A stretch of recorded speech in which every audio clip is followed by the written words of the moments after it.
Okay, we be live. Hi. Hello. Hello. Hi. Hello. Okay, should we tell people what we talked about before? No.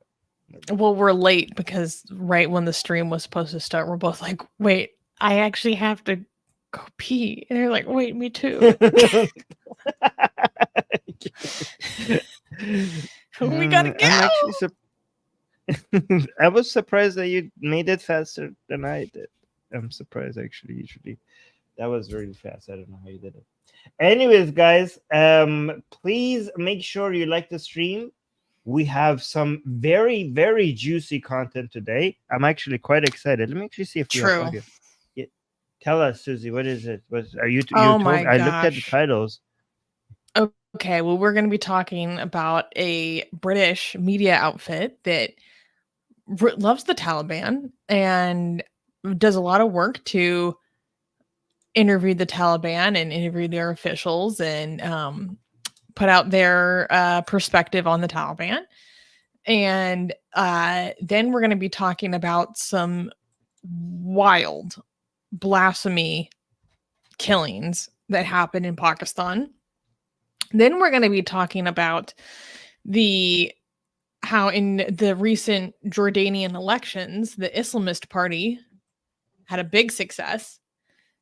Then we're going to be talking about one thing that's actually very unfortunate, which is a surprising rise of femicides and honor killings in Iran that has been happening recently.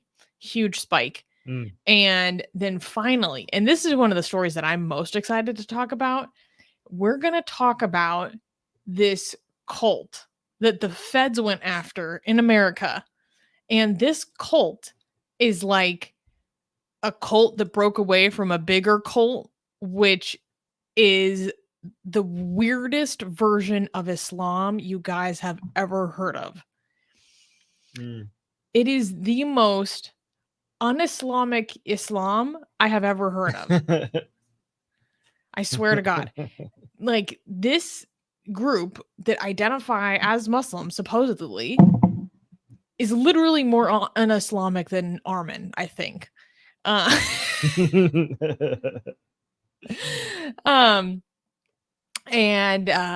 So I'm really excited to talk about that because the feds went after them and is throwing them in jail for child trafficking.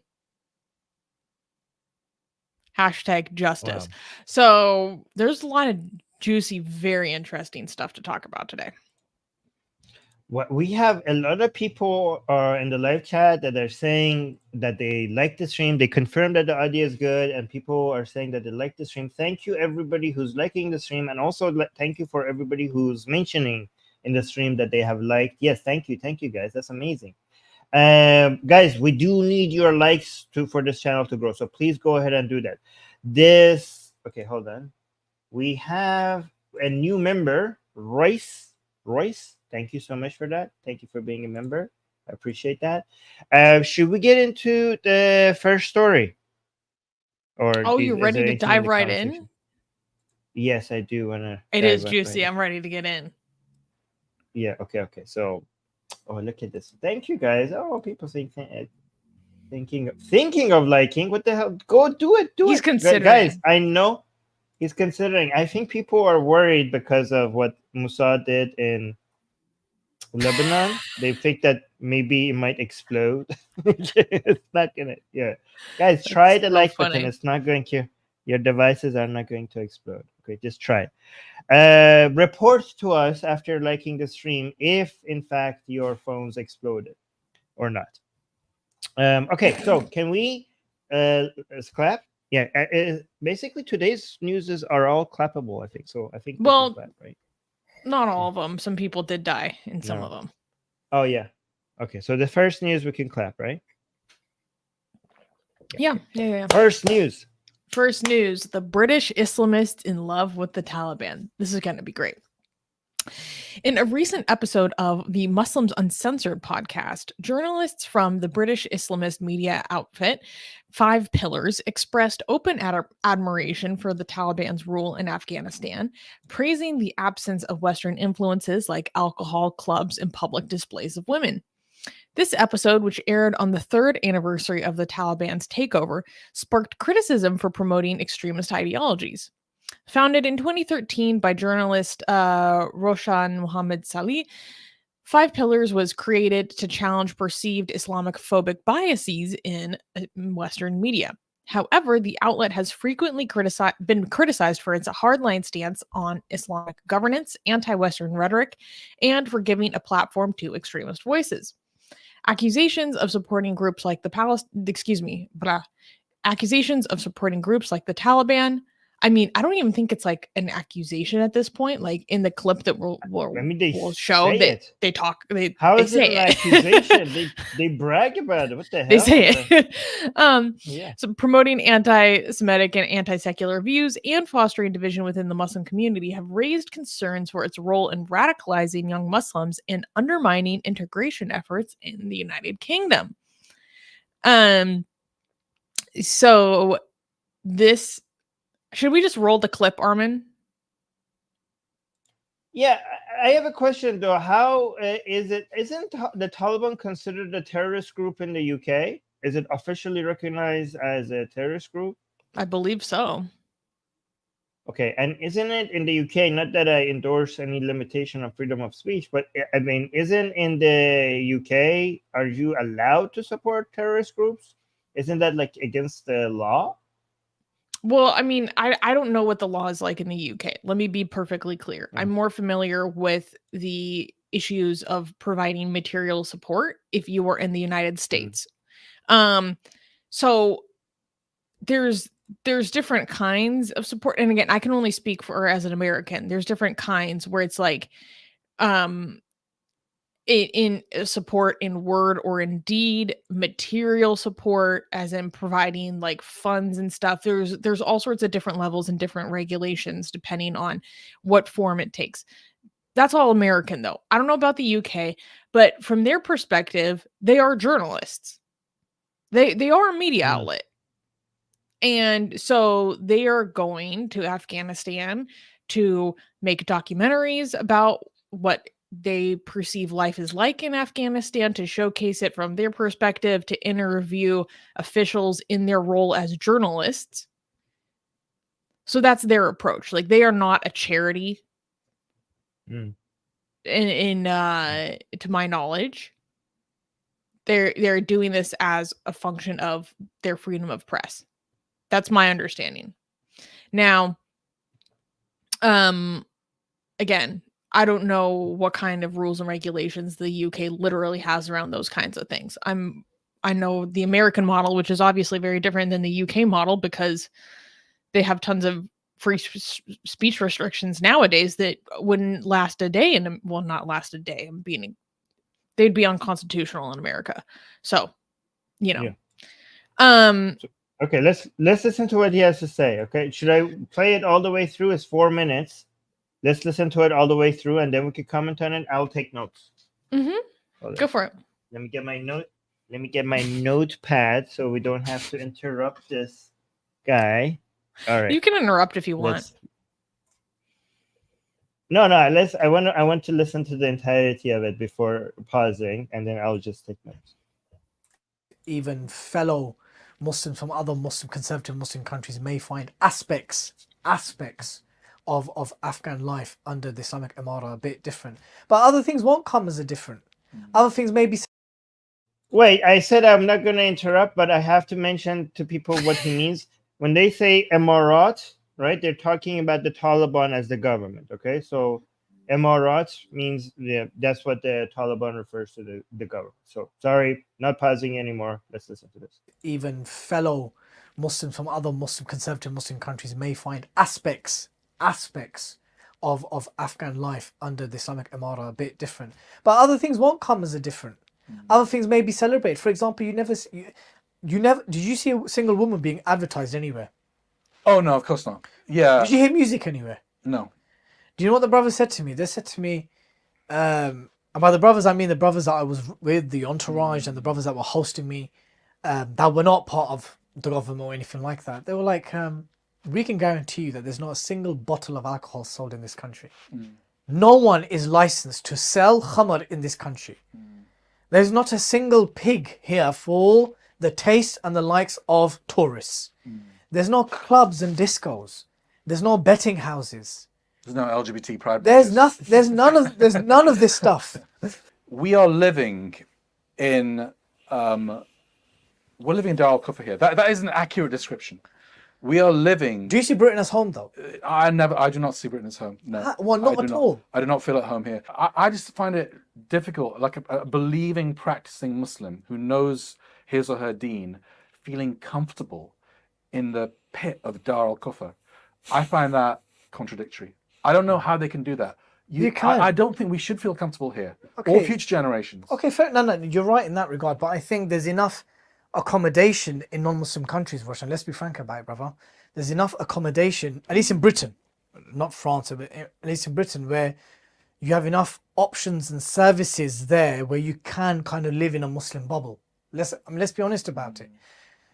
Alam Rock, parts Then of you East turn on the London, radio and in the car, and the first thing you hear is Taylor Swift or whatever, and Then switch it up to something else, innit? yeah, no, but it's just like When are you going to You look at the billboards and there's naked women, and it's kind of. I don't know if you saw this while you were out there because you were so busy, but there was a massive reaction. Oh, we definitely saw it. Oh yeah, all of from all of the Western, Yeah. pro-West Afghan diaspora, Yeah. basically. These are people that either collaborated with the occupation, they benefited from the occupation, they worked under the occupation, they enjoyed the kind of religious laxity of the occupation. They have fully adopted Western notions of freedom and women's rights and these kind of things. They liked having discos and clubs. They liked having these kind of places where men and women mix frequently. They liked having. So there's a spectrum of that stuff. That's why they're annoyed, because they can't go to Kabul and do a disco. Some of them, They want silly feminism in Afghanistan. They see you going there enjoying yourself and having a whale of a time, and they can't do the same thing. A lot of these people get annoyed that and jealous. emigrated, or they left the country after 2021, they were opportunists. They didn't have to emigrate. They weren't chose under to. any threat. Many Because chose to. are we pro-Taliban? You don't have to. You're the editor. You tell us. I wish them a lot of success. So I'm supportive of the Islamic Emirate of Afghanistan, but I consider myself to be a critical friend. Not that they care; they don't care what I think, and fair enough. They shouldn't care what I think, but that's my position. So are we pro-Taliban? A little bit, yeah. I don't think British Muslims should send their girls to school here. By the way, I think they should withdraw their kids from school, Maybe- especially the girls, because it's corruption, it's facade. 100%. Yes. We need someone like the Taliban to come here God. and shut down education and fix it up. Fix it up. Can we edit that, please? Cut that bit out. How dare Afghans that live here go over there and lecture, or anyone go over there and lecture them about education, when the education here is nowhere near as good as it should. This country in terms of women's rights is a bloody disgrace. I have so much to say. We could be here till I tomorrow. I know. Okay, because here's the thing, guys. I'm very critical of the sources that we use.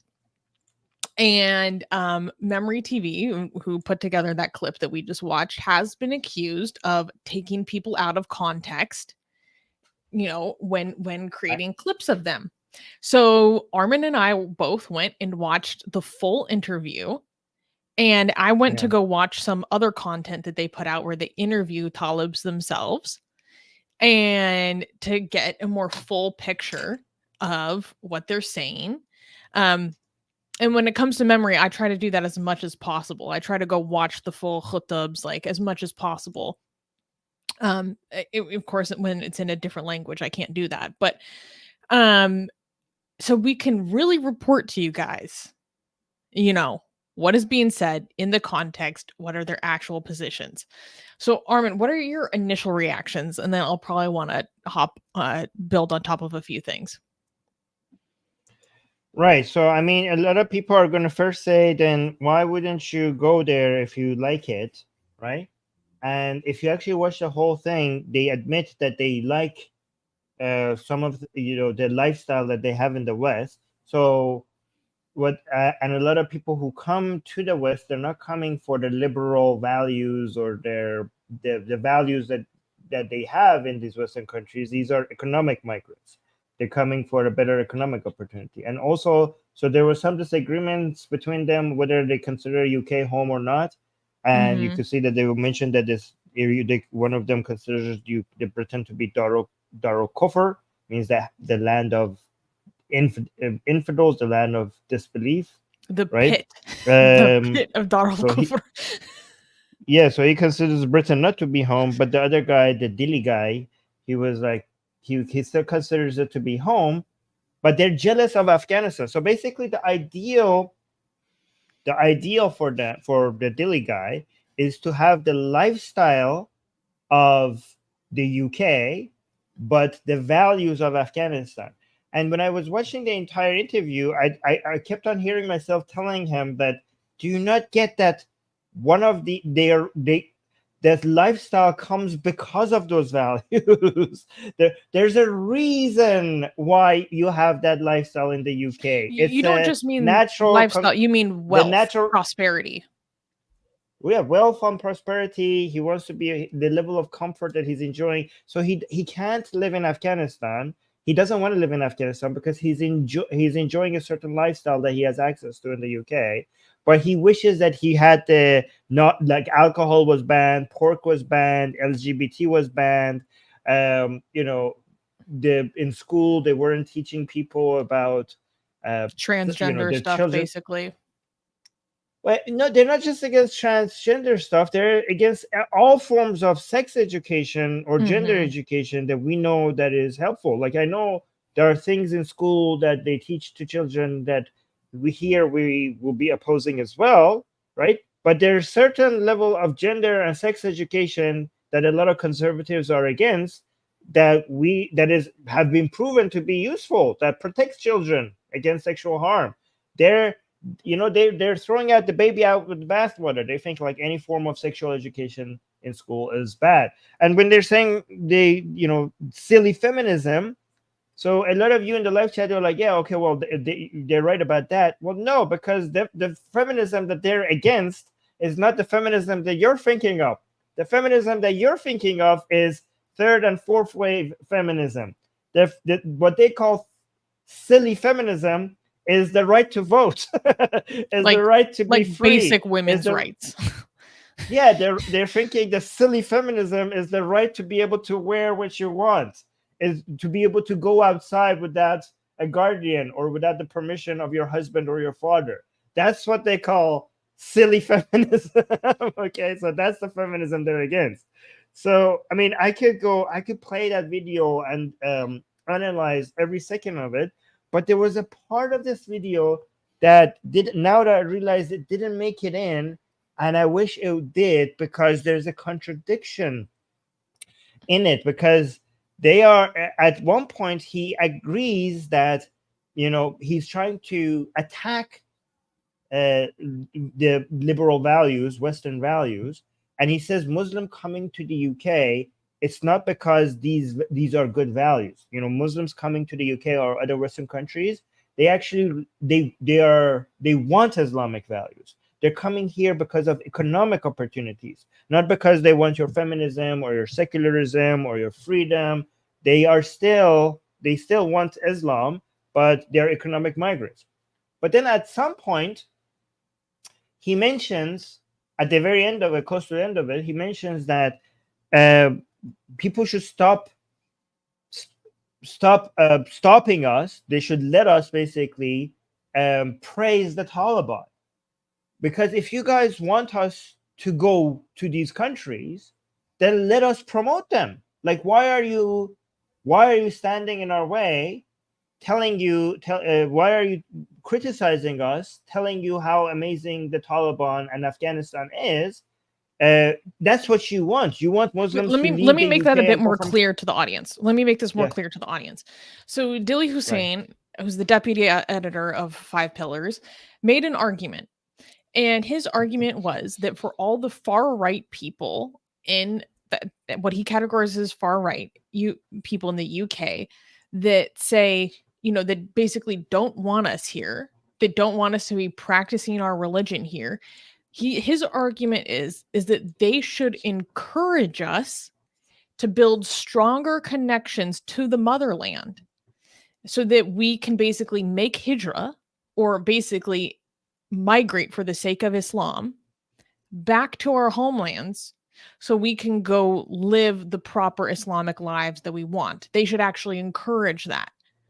Because he's basically went on to say the idea that you're going to deport all of us is not going to happen. It's a delusional dream. And he's right. It is a delusional dream. And that's why we say it all the time to people encouraging that kind of stuff in our live chat. It's delusional to think that you're just going to deport everyone. It's just not going to happen.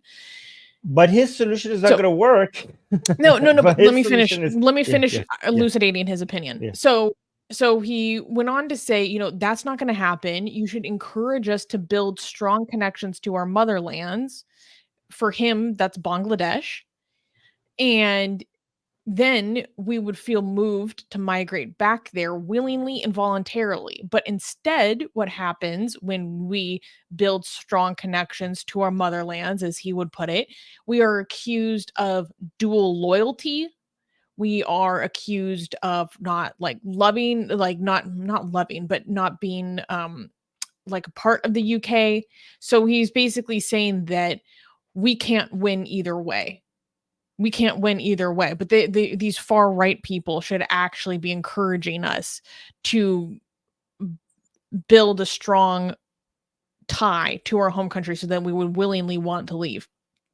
And in terms of the accusation of dual loyalty, I have to say that that's actually an accusation that I really hate towards many groups of people. When there are Jews that are accused of dual loyalty towards Israel and America all the time, I think that's wrong. I don't think that's okay. I think that any group that has recent memory of migrating from another country is going to likely have strong emotional feelings towards that country of origin. And that's normal. I hate it when immigrants are accused of dual loyalty. I think it's really wrong.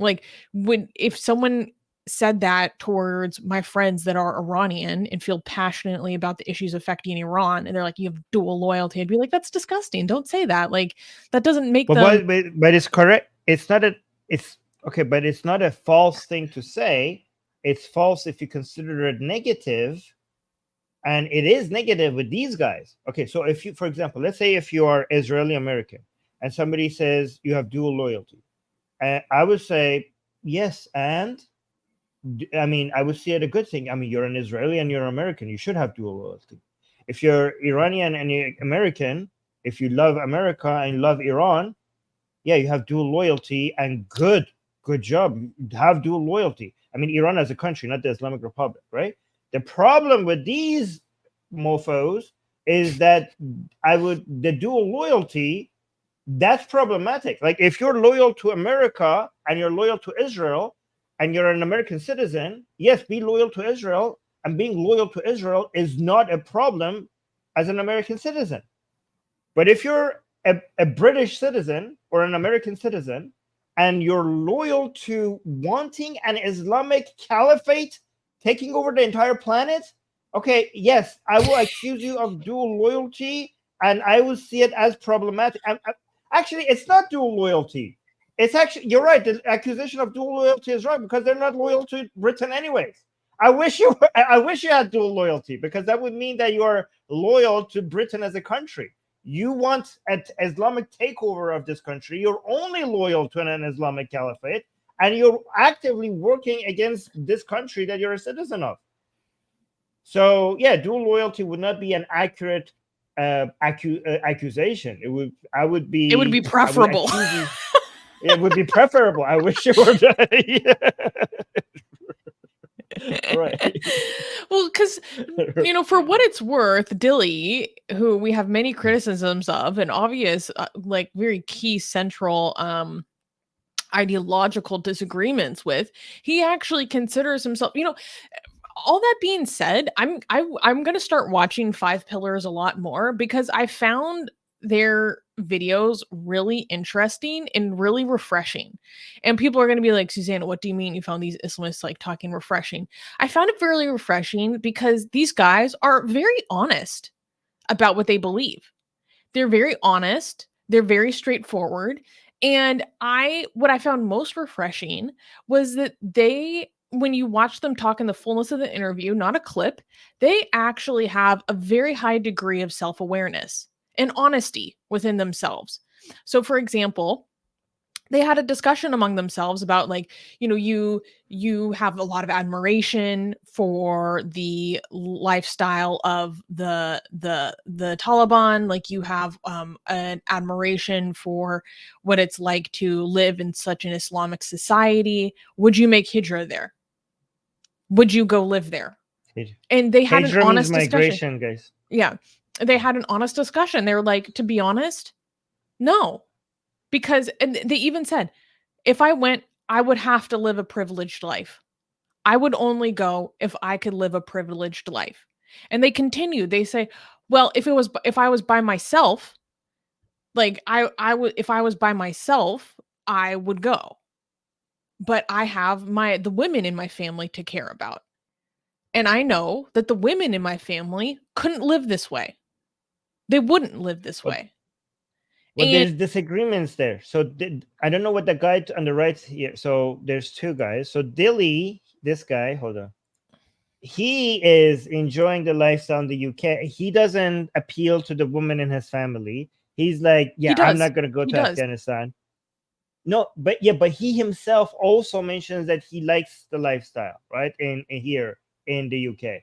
This other guy here on the right, okay, he is like, no, like, I hate the UK. This is Darul Kufr. I wish I could go live in Afghanistan. Maybe like he can't go because of, I don't know, other women in his family. Maybe he uses, I don't remember. He uses them as an excuse, but he wishes he could go to Afghanistan and live there. This guy, right? Well, not Afghanistan specifically, but an Islamic country. Oh, but he does reference that he wouldn't go because he has his family to take care of. And the women in his family who he cares for. And but that's such a stupid excuse, because the Muslims who did hijrah from Mecca to Medina, they had families. They had, like, why do you guys, like, you using your families as an excuse, even though your role model, the people at the time of Muhammad, they went through so much hardship to do hijrah from Mecca to Medina. And they had families. They didn't use their families as an excuse. How come you're using your families as an excuse? So I don't know. You guys have tasted the fruits of liberalism too. It tastes good. You have gotten too comfortable in living in liberal countries. This is the dunya. You're choosing the dunya over the akhirah. You're choosing this world over the afterlife. So there you go. But they do also openly talk about, to make hijrah, it's considered to be such a good deed because it requires sacrifice. Like, they're very self-aware about those elements, and I found that really refreshing. Like, they aren't mincing words.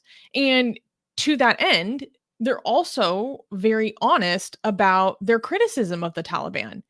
In this interview, they talk about the ways in which they think that they're too extreme. And they go back and forth about, is there Islamic justification for these things? Maybe there is, maybe there isn't. And this guy on the right, Roshan, he's the founder of 5 Pillars. He goes on to talk about how he thinks that the issue of women's education is very important in Afghanistan, because he's like, I have a desire or a wish for women to live fulfilling lives in Afghanistan, basically implying that he doesn't think that that is the case right now. He wants it to be within the restrictions of Islam. And he thinks that it's not a good thing that the Taliban itself tells these men that issue is not a priority for them right now. They're like, that's unfortunate. That's why I won't take my family on a tour to Afghanistan, because they won't be able, they can't like leave the house very much. And this shows, go ahead. what this means, okay, because what he's saying is not according to Islam, right? But he lives in a liberal country where the women in his family have become too powerful for him to be able to control them. Oh, right? Shit. that's what has happened. The woman in his family have enjoy a certain level of freedom and education and rights, and they have enough authority in his household. And if he wants to take them to Afghanistan, they're going to be like, "F you!" Like, what the hell? Like, we're not going to be able to live the lives that we want in Afghanistan. Because so that the reason why he loves the Taliban, but he does not endorse. He endorses them 90%, not 100%, because they created an environment where he cannot take the woman of his family too. But the complaints that he has is contradictory to Islam. Like, basically, the Taliban, every position the Taliban has regarding women is completely in accordance to Islam. Everything that he says that I want for the woman in my family that I cannot have in Afghanistan is in accordance to liberal values. It doesn't come from Islam. It comes from the lifestyle that the women in your family are enjoying in the UK. So he has been liberalized. I mean, only 10%. The 90% he still agrees with the Taliban. But this shows how empowering women is important. Because even this guy who wants to endorse Taliban, he cannot endorse them 100%, and he cannot go live there because the women in his family have at least enough power for him not to do that. You know, that shows how women empowerment basically weakens Islam. That's an interesting way of putting it. You know, when I listen to him in good faith, I get the feeling that it comes from an actual loving care and desire. Yeah, but that's not contradictory.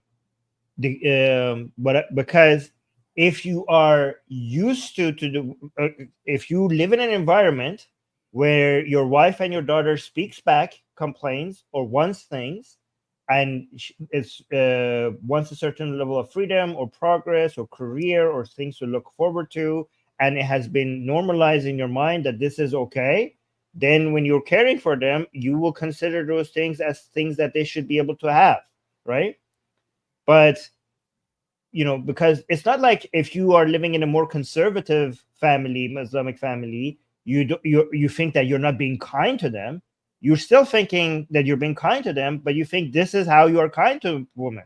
This is what they need. They need to be protected. They need to be indoors. They need to be covered. They need to be saved from, you know, Western education or education as a whole. That's how, in both cases, you're convinced that you're showing them kindness. You convince yourself that you're being kind to them. But in one sense, the kindness that you're showing has been normalized in a more liberal way, and another one in a more. I don't think he thinks like, oh, I wish I could keep my woman in a household and cover them up completely and put niqab on them, but I can't because they're too powerful. No, I don't think that that's either. That's not. I don't. Yeah, that's not what I'm suggesting. I'm just suggesting that something has been normalized. The normalization of women get to do these things in your mind comes because he lives in the UK, and I don't think he understands that he gets that from living in a liberal country.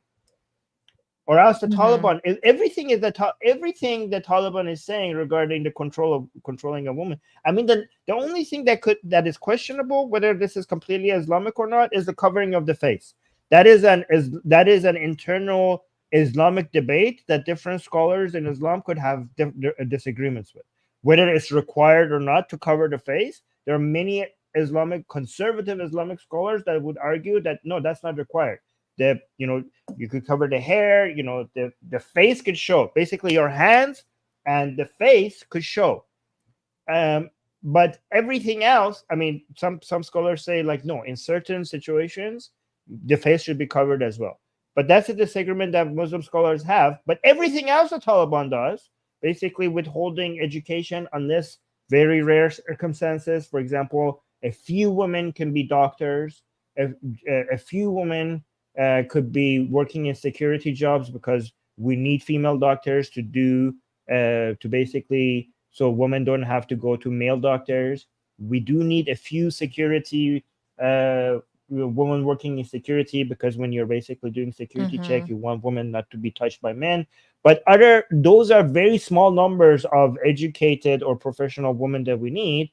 But the vast, like 98% of women should be staying in the home, only get enough education so that they could read the Quran and Hadith, and the rest of their lives should be focused on serving their husband and raising children. That is the Islamic way.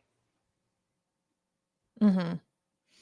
Yeah, and they did talk about how, like, in terms of girls' education, they want there to be more options for the girls, whether that is homeschooling or online education. The idea being that it's only a ban on girls going to school physically after 12. They can continue their education after 12, just not literally physically going to school. That's the way that I understood it. So the problem is that why would even if they're staying in home, why would they need education after 12? Because education after 12 means that they were pursuing a career. That's the only purpose of education after 12. And that's why Islamically, like, no, what the hell? No, they were encouraging them to go to madrasa. They were encouraging them to go to madrasa after 12. Okay, madrasa. Who's these people or Taliban? Taliban too. They allow it. Yeah. Okay. Apparently, madrasa means just school. Okay, because in our mind, madrasa means an Islamic. Anyways, I'm not going to get into this. Right? It was Islamic school. It's not just school. It's Islamic school. Yeah. But how much? Again, this is a gateway to actual education. That's what the people are worried about, right? Because how much education do you require to just be able to understand the Quran and the Hadith? Not much. If you're learning about anything else that could potentially give you career opportunities, that is basically encouraging women to go get out of the house and get jobs and be independent and not dependent on their husband. And that is dangerous in their mind, in many of their minds. And again, within the Taliban, we have infighting as well over this. So it's not like the Taliban itself is there was also a really interesting discussion in this about how much of the Taliban's interpretation is really for all of Afghanistan versus Pashto, and what it means for that to be imposed on the other ethnicities and tribes in Afghanistan. I don't know if you want to touch on that. I found that discussion was really interesting.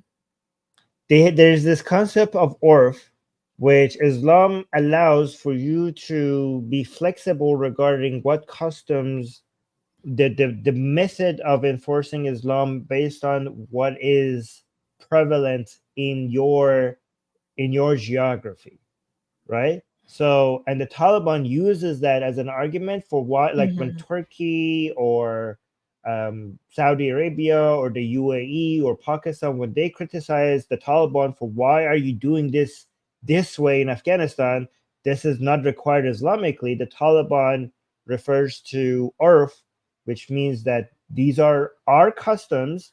This is the most effective way to do Islam based on the customs that are here in this land. You could do Islam your own way, but do not tell us how to do Islam here in Afghanistan, especially given that you mofos were nowhere to be found when we were occupied by the United States, and you didn't tell us, you didn't come help us. You even sold weapons to our enemies. You aided our enemies, and now that we managed to liberate ourselves from the United States, now you all are coming in and meddling into our affairs, telling us how to do Islam. Where were you when we needed your help to basically get us free from America? And also, there was another part of the discussion that was very interesting.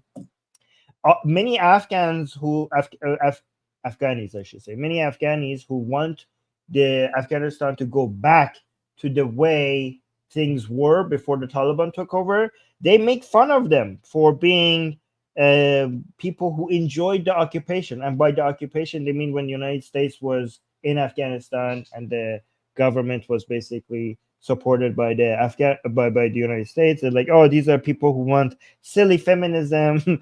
they want disco, they want alcohol, and now they're unhappy that they can't have alcohol, which is a very insulting way of reducing their desires and their hope for freedom and their hopes for progress into disco and silly feminism. It was a very I felt insulted on their behalf. It's also because- like it's the same first grade level of understanding about why people leave Islam. Like, oh, you just want to leave Islam so you can eat pork, get tattoos, drink, have sex, and sin. It's like, no.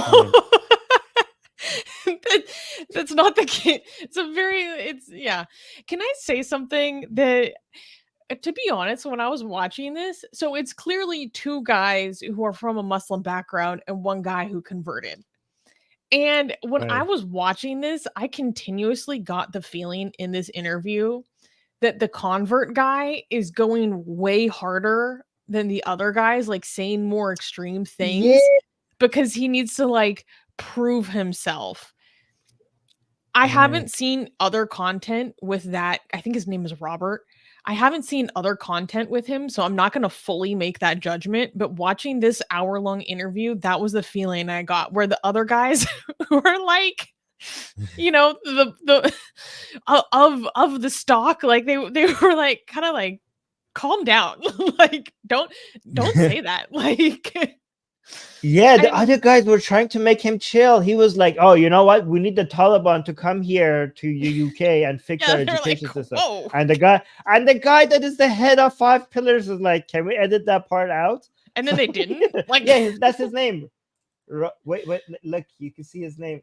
British Islamist Robert, journalist Robert Carter. Yeah, so which is That's so amazing. interesting because there is a theme with converts becoming some of the most extreme. Right. There was a study that I still have, it's on my back burner that I need to read, that actually empirically studies if converts are more likely to become extremists, which is when I was that was just the impression I got. It was a vibe. It was a feeling in my stomach where I'm like, Robert, like, it's okay. Like, it's okay. We know that you're Muslim. Like, you look like an average British dude, but you're all Muslim. Like, we believe you. Like, it's okay. You don't need to you don't need to prove yourself. Like, I mean, you don't need my validation, Robert. Like, as a full-blown blaspheming infidel. Okay, I know you don't need my validation, but I'm here to say that I believe that you're a legit believing, practicing, very serious Muslim, and it's okay. You don't need to be saying the most brazy stuff. Like, okay. Anyways, before we get to the super chats, actually, there was one part of this interview that I was getting to, but then we changed the topic. Was the contradiction that the Dilly guy, the guy on the left, right? Wait, hold up. So this guy, right? Oh, go back. This guy, right? So he was saying something that I thought that was a contradiction, guys. And you guys could go watch the entire interview and let me know if you think the same, right? So he was saying that Muslims that are coming to the UK, they are coming for economic reasons, right? They're not coming for your, Western way of life. They just doing because they want, improve their situation economically. But then that was, I think, in the middle of the discussion. But then at the very end, he comes and says, like, let us build a connection. Let us basically promote the Taliban, promote these Islamic countries, and build a connection between the Muslims in the UK and these other Islamic countries and their Islamic way of life. By the way, they were jealous how in Afghanistan they felt more of Islam than in their own home countries. Like, he's from Bangladesh, and when he goes to Bangladesh, he doesn't really feel Islam present in the same way that he felt it when he was in Afghanistan. So I think they felt the presence of Islam more in Afghanistan than any other country that they have been into, any other Islamic country that they have been into. And they liked it. They enjoyed that feeling, especially because they knew they could come back to the UK and enjoy their lives. But they liked the fact that everybody was just concerned with Islam. Everybody was concerned with Palestine. They're obsessed with Palestine. They want to do jihad for Palestine. They enjoyed that atmosphere. But then at the end of the stream, he comes on at the end of the interview, he comes out and says that, let us build that connection, so that if you want people to go back there. But the reason why I think that's a contradiction is because the reason Muslims are coming to the UK is for the economic improvement. So Afghanistan being a S-hole would not encourage all of these Muslims to go to Afghanistan, no matter how Islamic it becomes, no matter how much promotion of Taliban you do, because the Taliban is not going to be able to provide the lifestyle that the Muslims are enjoying in the UK or in the rest of Europe. So your promotion and you building connection with the Taliban, the only thing it's going to do, it's not going to take Muslims from the UK to Afghanistan. It's going to bring more Islam from Afghanistan to the UK. That's the only thing it's going to do. It's not going to encourage any. Dili himself these three mofos are the most Islamic-minded, some of the most Islamic-minded Muslims in the UK. More than the average Muslim in the UK, way more than the average Muslim. And they are saying I'm not going to go to Afghanistan because for different reasons, right? They all had their reasons why they're not going to go there. So if you guys went there and you were jizzing over how much Islamic the Taliban is, and that still didn't convince you to go there, what makes you think that building the connection and promoting the Taliban is going to make your average Muslim in the UK want to go? You guys, the most Islamic British people that there is, are still not going to go to Afghanistan. So we know what's happening here. The building of the connection is just going to make the Muslims in the UK want to have their cake and eat it too. Basically, they want to bring the Islamic version of the Taliban to the UK. They want to keep the lifestyle of the UK, but make it more Islamic.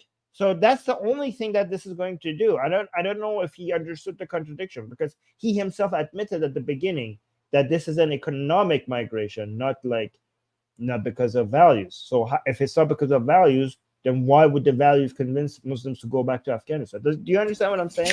Whoops. Yeah, I do. And Dili's very honest. He says, to be honest, I can completely live in a Muslim bubble, to use his words, in the UK, and I'm comfortable living here, and I'm fine with that. And then basically they go on to discuss, we would leave under the circumstance that it becomes illegal and impossible for me to practice my faith in this land. Then they would be permitted. Never.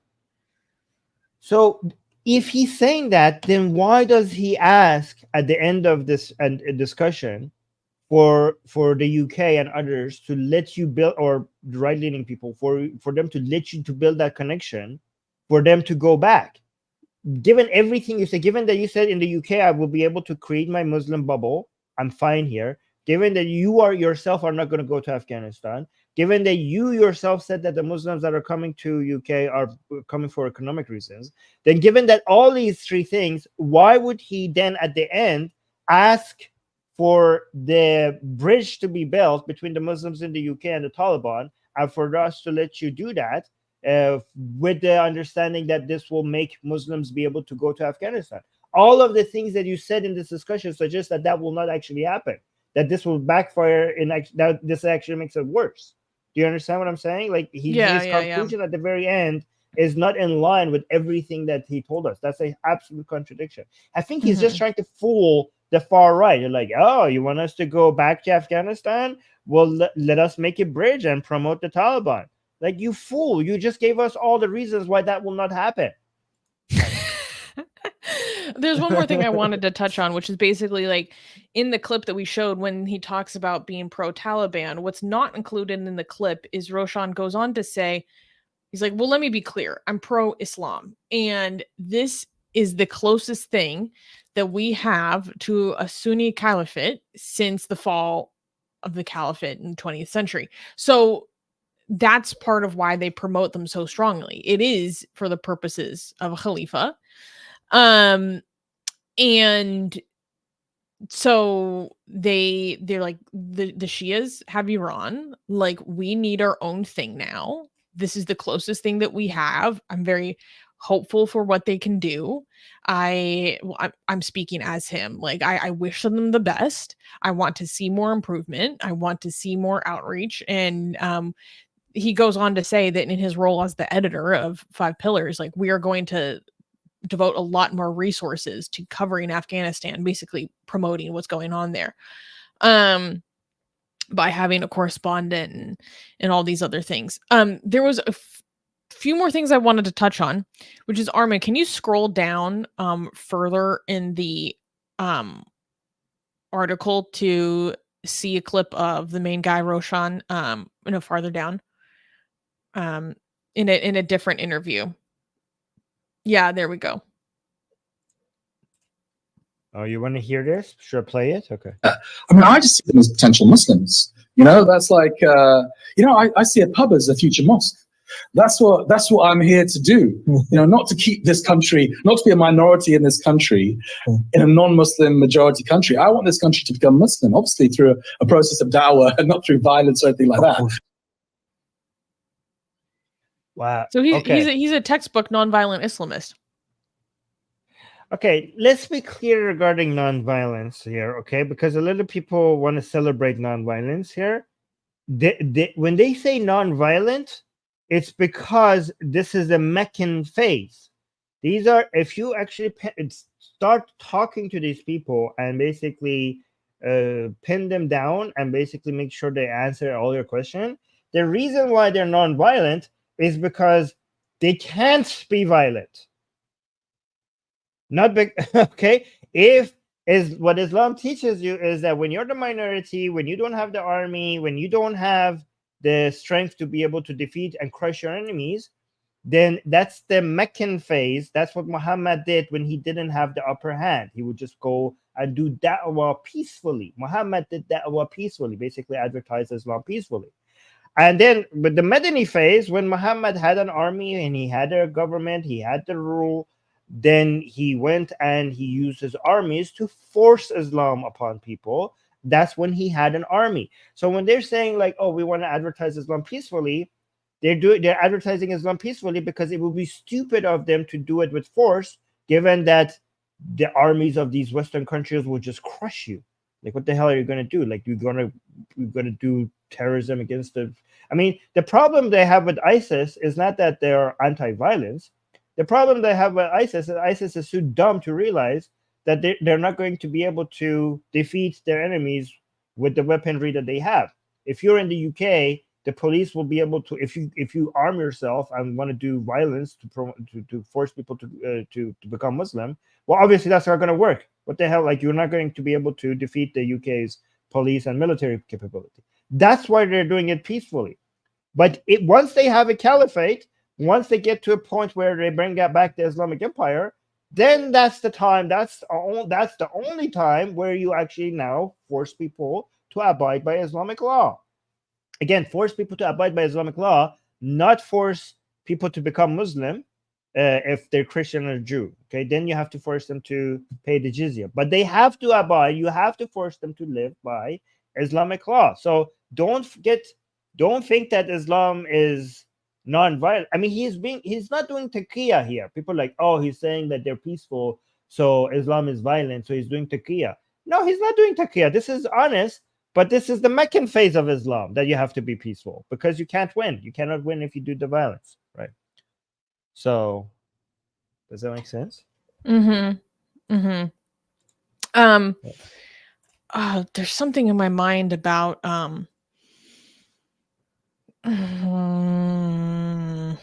I feel like there was another point I wanted to make, but I can't remember it right now. So let's go through the super chats and comments because we have quite a few. I remember what I was going to say. Yeah, go ahead. And I'm gonna while you do the super chats. No, tell me that, and then I'm gonna go use the washroom while you read the super. No, this is a comment to the audience, so you can go. Oh. My comment is basically, guys, a lot of this content is already out there. You don't have to believe us. You don't have to. Maybe it's helpful to have someone explain to you what some of these concepts are, what the terms are, and what they mean, like translate, like so forth. But you can go, these people produce a lot of content in English. You can go see for yourself the arguments that these Islamists make, why they believe what they believe, what is the kind of the background and thesis behind their ideology, you know. And that's something we really encourage people to do at Atheist Republic, because like, we're not the sole source of truth. Like, you can go watch for yourself and do your research and make your own conclusions. And we're not going to dictate, no, you guys can't watch that. Oh my God, that's terrible, blah, blah, blah. I find it very informative to just go see. And I say it all the time, go see what people say for themselves. Go see what they say among themselves. And you often walk away learning a lot. So let's go through some of the comments we got earlier. Royce just became a new member. Thank you, Royce. Welcome to Satan's Minions, which is a great reminder to everyone that it is a great way to support the show, support the channel, support Atheist Republic as an organization, because there are many, many people that make this possible, not just me and Armin, by becoming a YouTube member, which you can do by hitting the join button down below. Or you can contribute via PayPal, and there's lots of amazing ways to support our work. So thank you, Royce. My friend, Young Atheist, is saying, Susanna, I messaged you on Instagram about some stuff. Basically, I deleted Instagram off my phone because I was getting so distracted, but I will go look for your message. So I'm sorry if you've been waiting for a reply for a while. Oh, and John Bundock is sharing his enthusiasm about some Persian rappers I was talking about. Shapur butters his croissant. Love that saying. I also really love the rapper Bahram. My favorite song by him is Biruk. So good. Azadi Tanafrush.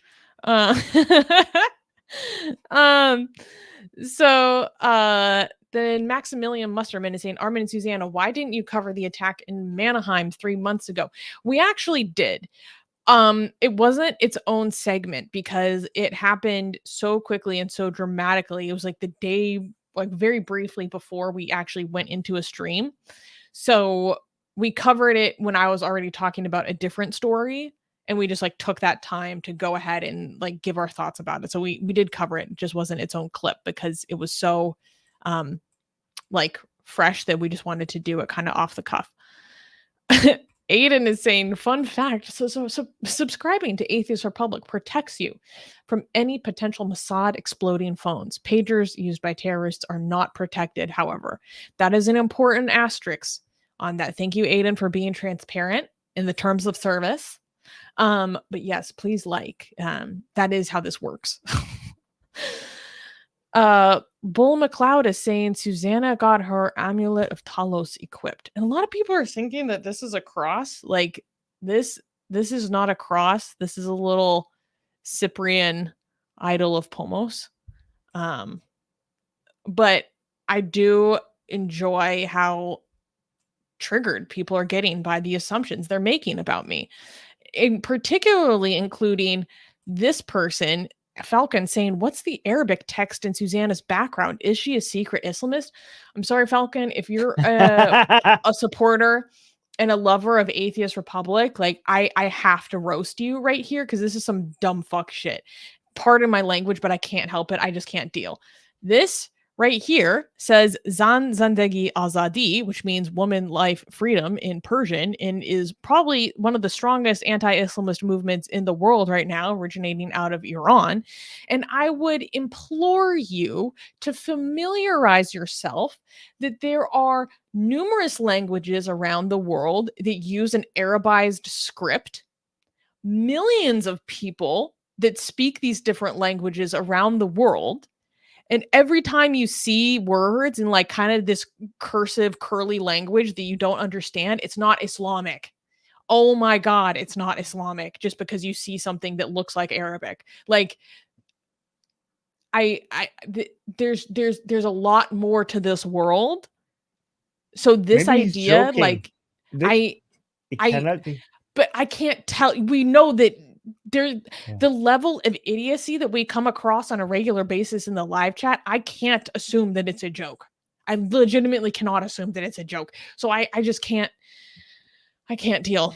I mean, I can't that's a deal. little. I'm gonna assume he's joking because I can't believe somebody would be that. Yeah.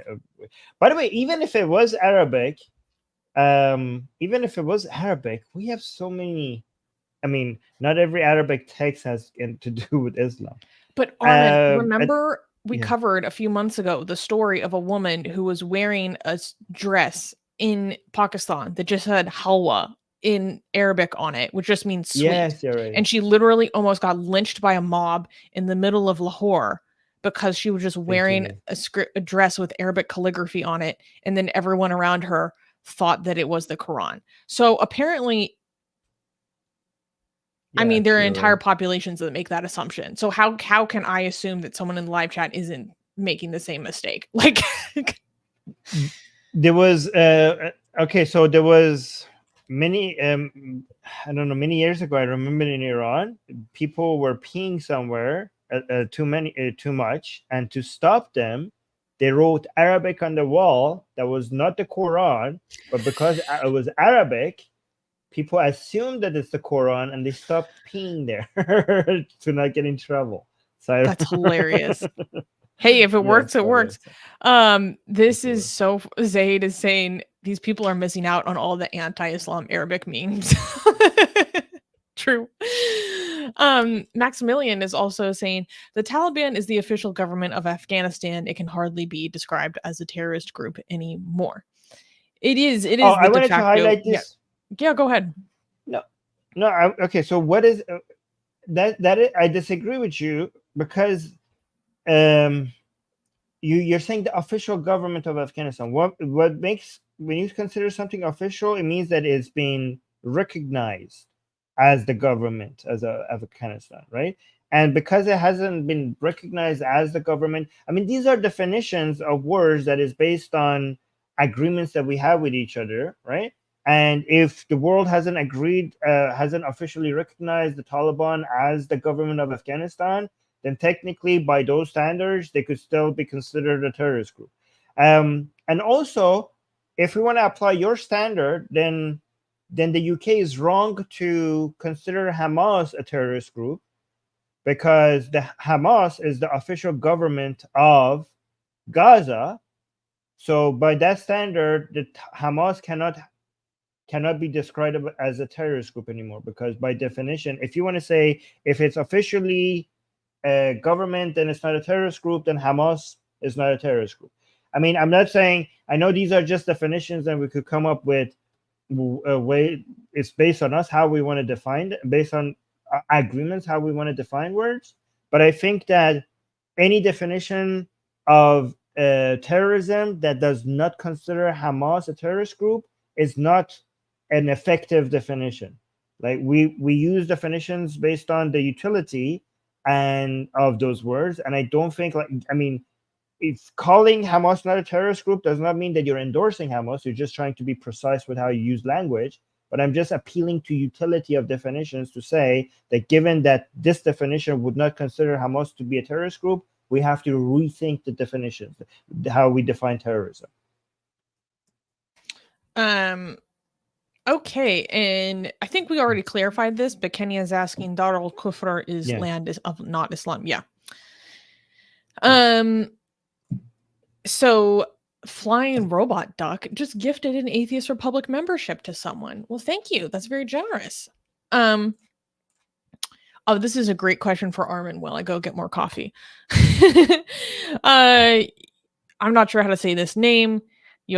Whatever, saying, I'm confused about the word liberal because we need liberalism to fight Islam, yet we have the leftists/libtards as biggest supporters of extremist Muslims and mullahs in Iran. Please help me understand. Well, long story short, they're not legit liberals, but I'll let Armin take that away. Yeah, I mean, so the people who you're calling leftists, again, we say leftist not to everybody on the left. I think the word leftist is used for a specific kind of people on the left that are either into woke ideology or Marxist ideology, or basically yeah, basically these two, which both of them tend to be okay with uniting with Islamic movements. And here's a hint why this is not, they're not liberal. So the leftists that you're referring to, the way that you can tell that these people are not liberal is because they consider liberals to be their greatest enemy. Leftists, or either Marxist or Pakistani Mujahideen people, they actually hate liberals more than they hate any other group. They hate liberals more than they hate the fascists. In fact, they have a saying, cut a liberal and a fascist bleeds, because they think that liberals are the tool in which fascism comes to power. Their main enemy of these leftists are the liberals. So I don't, the way you're asking the question maybe suggests that you think that these people are the same groups of people, and that's the trick that the leftists use. The reason why leftist ideology is so insane that it will not be able to grow on its own. The only way leftist ideology manages to survive is by using liberal terminology to sell its ideas, and that's why a lot of people get confused between these leftists and liberals. But if you actually go study them, you will realize that leftists are actually the enemies of liberals, and the greatest enemy of liberalism today are these leftists. And that's the reason behind why leftists support Islam or extremist Muslims. Ask yourself, why would leftists, given that a lot of the things that they believe in completely contradicts Islam, why would leftists support Muslims? Do you think they're just doing it willy-nilly? Like they're just feeling like, yeah, let's just go ahead and just randomly do that? Why would leftists support, as you say, an extremist Muslim? I wouldn't call it extremist Muslims. I would call them fundamental Muslims, because they're being true to the fundamentals of Islam. But why would they support that? It's because leftists, just like Marxists before them, realize that they are powerless against liberalism. Liberalism is just too powerful for leftists. Leftists are unorganized. Leftists are too pathetic and weak to be able to be a force against liberalism. Liberalism too obsessed with purging and destroying their own leadership. They're literally or what is it called? The Ouroboros, the snake eating itself, personified. Yes, bunch of losers. No, but a lot of people make fun of leftists for supporting Islamism or Islam, but it's not. But that's because they don't understand what the goal is. Have you asked yourself? Liberal values is in contradictory to Islam. So I mean, it promotes their freedom of expression, but the values that it holds is contradictory to Islam. But why would leftists support? Like, I know a lot of you in the live chat make fun of leftists for supporting these Muslims, but have you asked yourself why? What's the end goal? Why would they be doing that? It's because they share an enemy. Liberalism, the word liberal order, is the shared enemy of fundamentalist Muslims or Islam, basically the Islamic ideology, an Islamic ummah, an Islamic caliphate, or an Islamic imamate. And also leftist ideology and Marxist ideology. These three ideologies, basically wokeism, Marxism, and Islam, have a shared enemy, a global order that they all want to dismantle. That's why they work with each other. That's why they unite. So your question actually includes the answer. You're saying, why are these leftists working with extremist Muslims? Because they have a shared enemy in liberalism. They both want to dismantle and fight and destroy liberalism, the world liberal order. Yeah. Okay. So let's see. Next story is, next super chat from GJ saying, shouldn't this guy go to Dubai for a better lifestyle? Meaning like a balance between the the Islam of Afghanistan and the luxury of Dubai. Armin, how do you think they would You will react to find such a less thing. of Islam in Dubai than in London. I don't know. The Islam that these people are looking for, there's less of that in Dubai than in London. I mean, these people consider the UAE and Saudi Arabia and the greatest betrayers.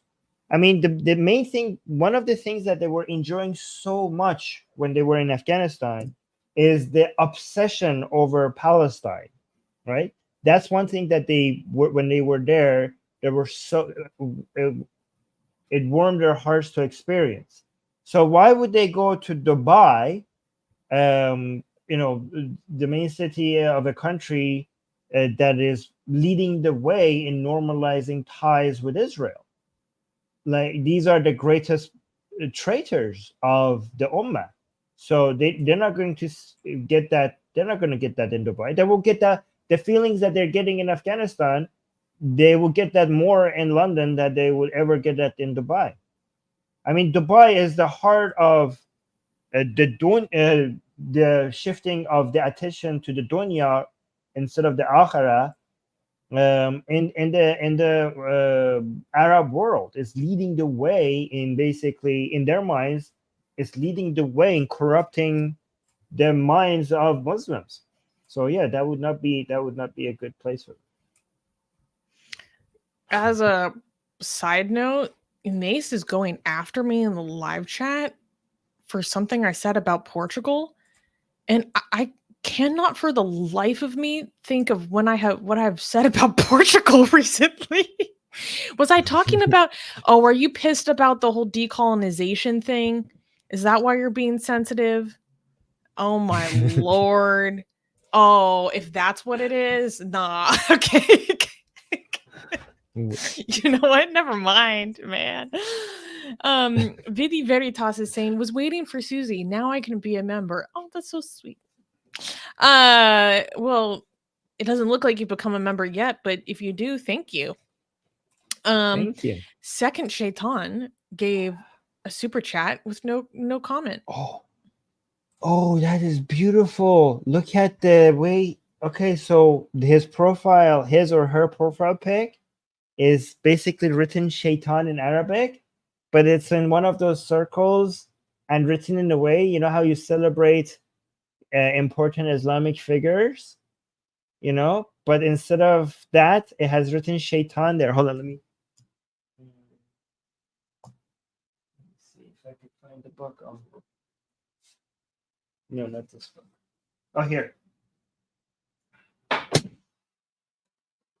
So you see, like this, like important Islamic figures, right? You will like write their name in a circle and like in calligraphy or Arabic text, okay? But he's doing that with the devil in Arabic, Shaitan in Arabic. That's beautiful. I love it. I want that. Okay, so the next comment. Oh, someone on Twitch. Hey guys, by the way, you can watch us on Twitch. Is saying, I 100% agree. Us Muslims need to go back to our countries. Okay, well, Well, can you take at least 10 people with you? Can you please convince people to go with you? Thank you. I support legal and voluntary immigration. That's fine. So Kenny is saying, what does build stronger connections to the motherland mean? To be fair, when he was talking about it in this interview, he didn't expand upon that very much. Basically means that building a bridge between the Muslims, for example, in the UK and Afghanistan, building networks, building education, da'wah, promoting them, building basically communication institutions that are working with each other across borders, stuff like that. Mm-hmm. Basically working with terrorists from the UK. So basically that's what it means. Asian American is saying the retirement age for Chinese women is 50. My mom is choosing between a safe Shanghai subways and leaving me and my brother generational wealth. Hey, to be honest, if anyone wants to go like immigrate to the US, build up their wealth, and then go back to their home country with like American purchasing power. That sounds freaking awesome. I'm not gonna lie. If you earn your money in USD, you can go live like a king in so many different places around the world. Like, I am not mad at it. I know so many people who immigrate to America to work here because Europeans too, because they can just get paid so much more and go back home and live like a king. Like, I'm straight up not mad at it. That just sounds like smart. You can retire so much earlier. And I mean, I can't remember where your mom is living, Gaijin, but I mean, yeah, I don't, like, for example, like, I don't live in New York because I don't think it's safe enough. If there's an elderly person that doesn't want to live there because it doesn't feel safe, I don't blame them, to be honest. And the lack of political will to actually make the subway safe is like a whole issue unto itself. But yeah, it's a tricky thing. GJ gave a super chat and said, if you only have one citizenship, then your primary loyalty is legally set in stone, but dual citizenship, like over 1 million Dutch people, should be forced to choose a primary in their passports. That's just not how things work. Like, wait, is that how they do it in? No, I mean, no, he's saying how it where should do they be. do that? Why? Yeah. Why should it be like that? I don't think it should be like what. Like, guys, don't force people when it's not to do things, when it's not required. More freedom, guys. More freedom. We're on the side of more freedoms. Okay, let people do what they want to do as long as they're not hurting anybody. And also, it depends on the nation state involved. There are some nation states that do not allow you to have dual citizenship. If you become a citizen in their country, you have to give up citizenship in your original country. That's the case for some for some countries. That's the nature of the social contract they have. If you decide to engage in that, you're free to do so. There are other countries like Iran where they do not let you give up your legal citizenship because they want to own that ass so they can come after you. So yeah, there's a lot of variety. My God, I'm hitting this a lot today. Sorry, guys. You should get a stand like me, I know, so that it's not on your desk. That would help me with typing as well. John, thank you for the super chat, saying the guys who made Hijra forced their regime all over Syria, betrayed, killed activists, killed Kurds, Druze, etc., stabbed the 2011 revolution in the back. See, yeah, it can have negative consequences as well. The second Shaitan gave another super chat saying, damn Donald Trump for dragging soldiers out of Afghanistan. I have mixed feelings about the removal of forces from Afghanistan. I'm not even gonna lie. I have criticism for the way it was done, but I don't have criticism from the United States. Was basically doing something that was undoable in Afghanistan. That had to I think it was reasonable for the United States to pull out of Afghanistan. I think the criticism that we have is the methodology, the lack of planning for taking care of the Afghani people who work with the United States, leaving them behind without protection, at the speed in which it was done, so the lack shameful. of preparation. Yeah, so yeah, the methodology was wrong, bad, horrible, but the United States should have left me and Susanna agree that the United States should have left Afghanistan. They were basically trying to, guys, again, I'm going to say this one more time. Again, some people are going to get offended. The Taliban is the natural state, the government for Afghanistan. It is a true reflection of the ideology and the mindset that people have in Afghanistan. There is no force in the world, even godlike powers of the United States cannot change, cannot force upon people, You cannot create something that does not belong to that land. The Taliban, the reason why no matter how much you fight the Taliban, they will keep coming back is because that is just how, that is what people want. That's People their want home. Sharia law. It's Yeah, also the home You field cannot- advantage. yeah, you cannot. United States is just wasting U.S. taxpayer money on something that was undoable, right? It was something that is undoable. It is. You could go study why United States was able to do this with Japan, and it was able to do this with Germany, but it's incapable. Why the United States was incapable of doing the same thing with Afghanistan and Iraq? It's because when it comes to Germany and Japan, you were basically removing something that was unnatural and replacing it with something that was more reflective.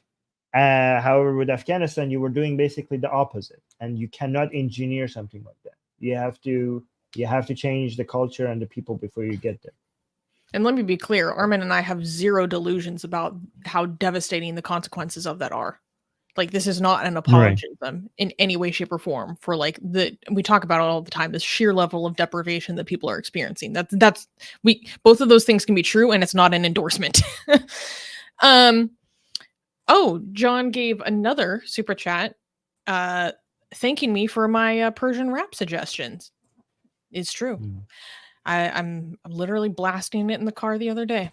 Amit Yanuka gave 15 shekels, saying, I met a Muslim man named Abad today who called his son a slave. What the fuck is wrong with this father?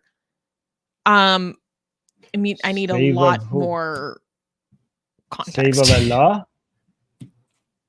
I mean, Abdullah is a common name in Islam, meaning the slave of Allah. In Islam, everybody is a slave of Allah. You should want to be the slave of Allah. It's something to be proud of. Abdullah, you heard the name Abdullah? That means the slave of Allah. So basically, Islam teaches you that you should replace the slavery to, like, everybody is a slave. However, so when I said everybody is a slave of Allah, I was wrong. Everybody is a slave to something. So it's a matter of what you want to be a slave to. Islam teaches you, do you want to be a slave to wealth? Do you want to be a slave to fame? Do you want to be a slave to this or that? Muslims are the people who have chosen to be the slave of Allah, which is the best thing to be a slave of. If you say like, oh, what the hell, you guys are proud of being slaves, the Islamic way is like, you guys are tricking yourself. You are all slaves. We just pick the best thing to be a slave to as Muslims. That's their response. Yeah, but that's why I say I need a lot more context. Like, he call his son a slave, like slave to what? Himself? Like God? Like what do you mean? Bull McLeod gave a super chat saying, I've never said a serious thing in my life.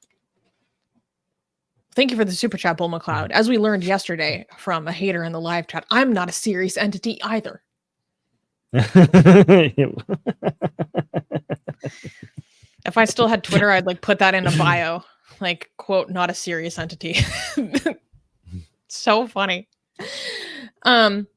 Wait, talking about slaves, should I show you the candy that they make in Palestine? No, that's a whole diversion. Okay. No. Okay. No. Okay. GJ gave a super chat saying, off topic, but then again, I've joked in the past that AR has several things in common with religion.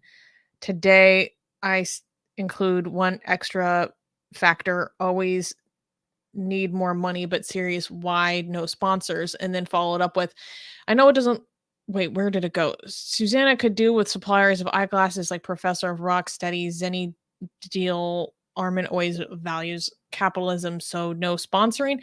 GJ, it's very simple. We are a 501c3 charity in the United States. That means we are a non-for-profit organization, which means that we have restrictions upon us about the kinds of sponsorships and stuff that we can do.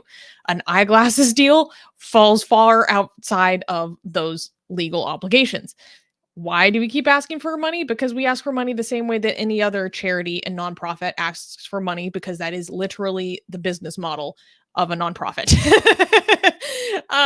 The same way that UNICEF asks for money so that they can do their administration, so that they can implement their programs. We have the same business model. And with that, comes certain other restrictions from us, from the government. It's pretty, yeah. I hope that clarified things. We got another super chat from Mike saying, "Hello, Armin. I've done some filming in Afghanistan. I'd love to appear on your podcast to reinforce your point." Oh, interesting. Well, we'll see. Like, message me on Twitter, and I'll see if I can make time for it. But no promises, okay? But message me on Twitter. And Second Shaitan gave another super chat. Let me decipher this. Thank you for the 50 Swedish krona. That's generous. Saying, how many verses does it exist in Quran bespice? Maybe you mean between both Shia and Sunni? Everybody have a verse to argue about the truth of Muhammad's history. Also, you rock. I apologize, Second Shaitan. I don't fully understand the question. Are you asking for what is the similarity between Shia and Sunni Quranic verses? I think that's the question. Okay, I don't know what the question is, but I'm just gonna say that there are verses in the Quran that the Sunnis refer to show that they are correct. And there are also verses in the Quran that Shias use to show that they have the correct interpretation. I don't know if that answers your question. I do think that Sunnis make more sense when it comes to whether or not, if the Quran was true, if you assume that the Quran is true, then I would think that the natural conclusion would be more in line with Sunni Islam than Shia Islam. It's just so bizarre.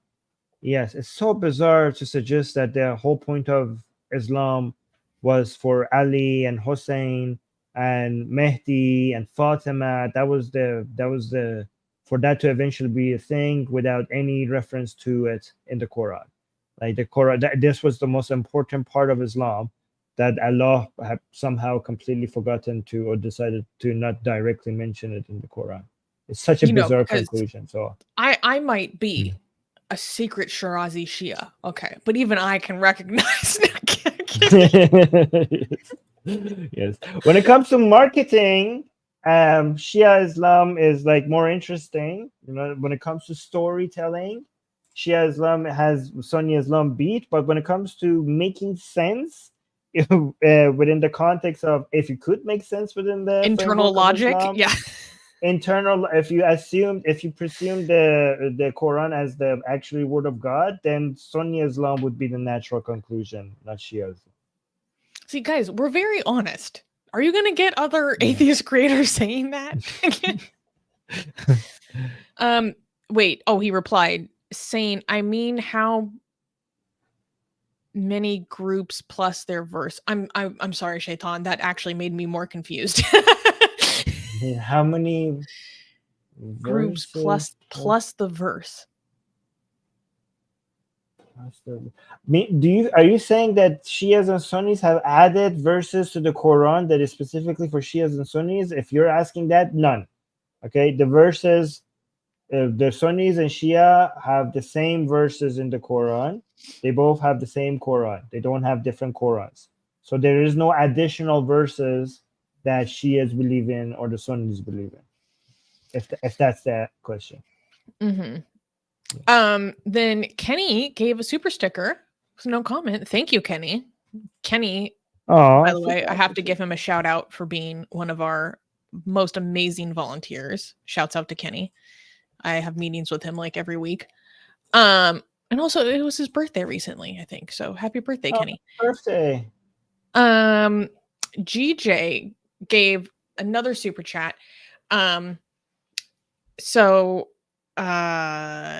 Saying, speaking about his thing about if you have dual citizenship, you should like make a primary one. Wait, before you read this, can I feel bad for our Shaitan saying, all right, sorry. Like she's trying to ask us. No, because I feel bad for her because she's trying to ask us a question and she can't get it through. And I feel bad that she spent 2 super chats trying to get her question in. her or his question in, and we didn't get it. I really feel bad for some reason. Sorry, Shaitan. Well, Shaitan, do not It's okay. apologize if this is like a Yeah. language issue. Like maybe Google Translate can help you a little bit to make it more clear so that we can Yeah. answer your question better. But I don't want her to keep spending money. Like I'll try to keep an eye for your messages. Okay. Fair enough.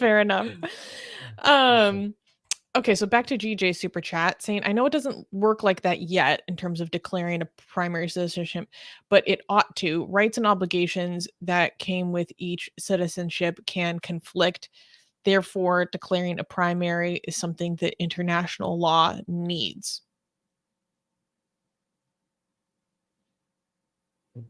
The combat issue. No, I don't agree with that. Yeah, I why? think that the reason why liberal countries, the way that works is for maximum freedoms, right? If we have your citizenship coming with more obligation that is required, we are liberals. We're for liberty. We want minimum state involvement. We want minimum control by the government. If your government is coming in and asking for certain obligations as a citizen, then we're getting close to we're steering away from liberalism and we're getting closer to fascism.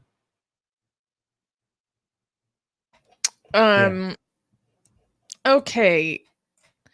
And Asian American was saying, why do you think the People's Republic of China was able to reform away from Maoist nonsense, but Iran and Afghanistan was unable?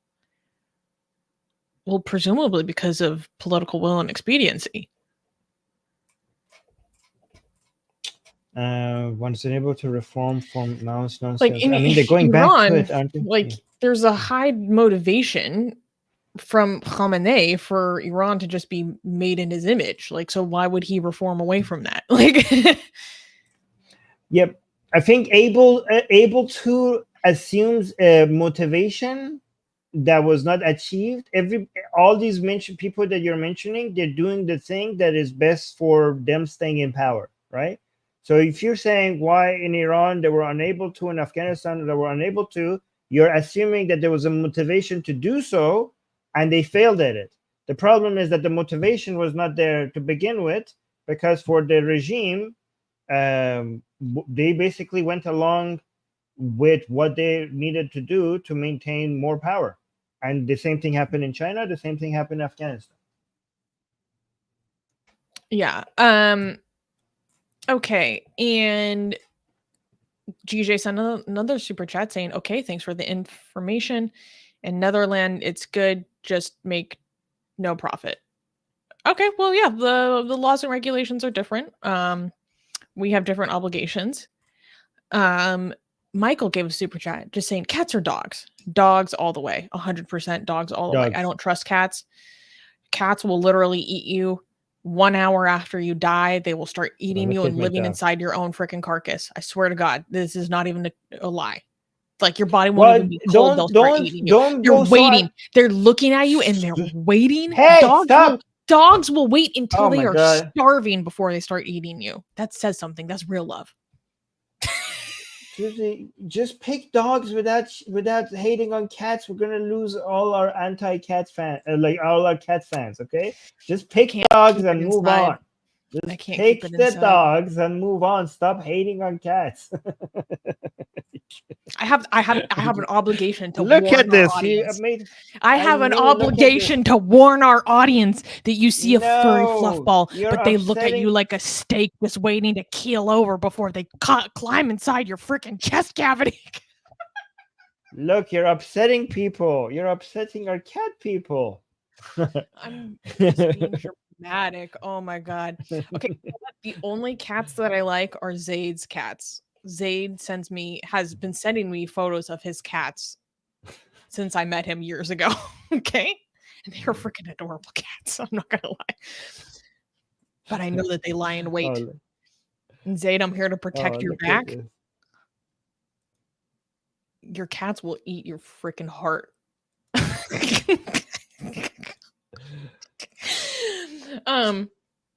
GJ is saying, I love both. I just prefer dogs, but I love both. GJ is saying, Armin, I like what you want, but that's not the law. Well, it should be the law. What do you like? It's not Well, the law. also, what you want is not the law. Yeah, no, yeah, and as if if it was the law, that would make it okay. If that's the law, then they should change the freaking law. Like, obviously, it's not what I want. It's what has been shown to work. We have empirical data to know that this works. Yeah. And Michael gave a 20-pound super chat. Thank you, Michael, saying you made me laugh. Well, thank you. Thank you for supporting the channel. Yes. Yeah, I'm just here to be silly, okay? I actually don't have a hatred towards cats. I just wouldn't own one. Kind of because I've always grown up in dog families, and I kind of don't know how cats work. I don't know how to relate to them. It's a cultural barrier. Yeah, I well, it's because me too. Like, I understand dogs, but because I have dogs, so I feel like I could, when they're doing things, I know what they're trying to communicate with me. When I see other people's cats, I don't know what's going on. Like, I don't know, are we communicating? Are you saying something to me? Are you trying to say something to me? But when I see a dog, I just get it. I just understand, like, they're upset now, they're happy, they're angry with me, they want me to open the door. I feel like there's a communication happening. I feel like there's a bond here. Yeah. But again, maybe if I had a cat, then I would understand the cat, like, body language as well.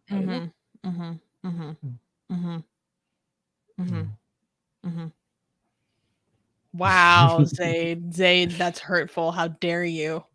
I thought we were friends. No, yeah. Oh my Okay, gosh. so that's actually, you're right. Zaid is saying you're right, because you could control dogs more than you can control cats. Like, you could, like, so Zaid is saying people who love dogs and hate cats are usually narcissistic control freaks. That's a Yes, step Zaid, too but far. Zaid, people who love cats love narcissistic control freaks. Okay, because that is the cat.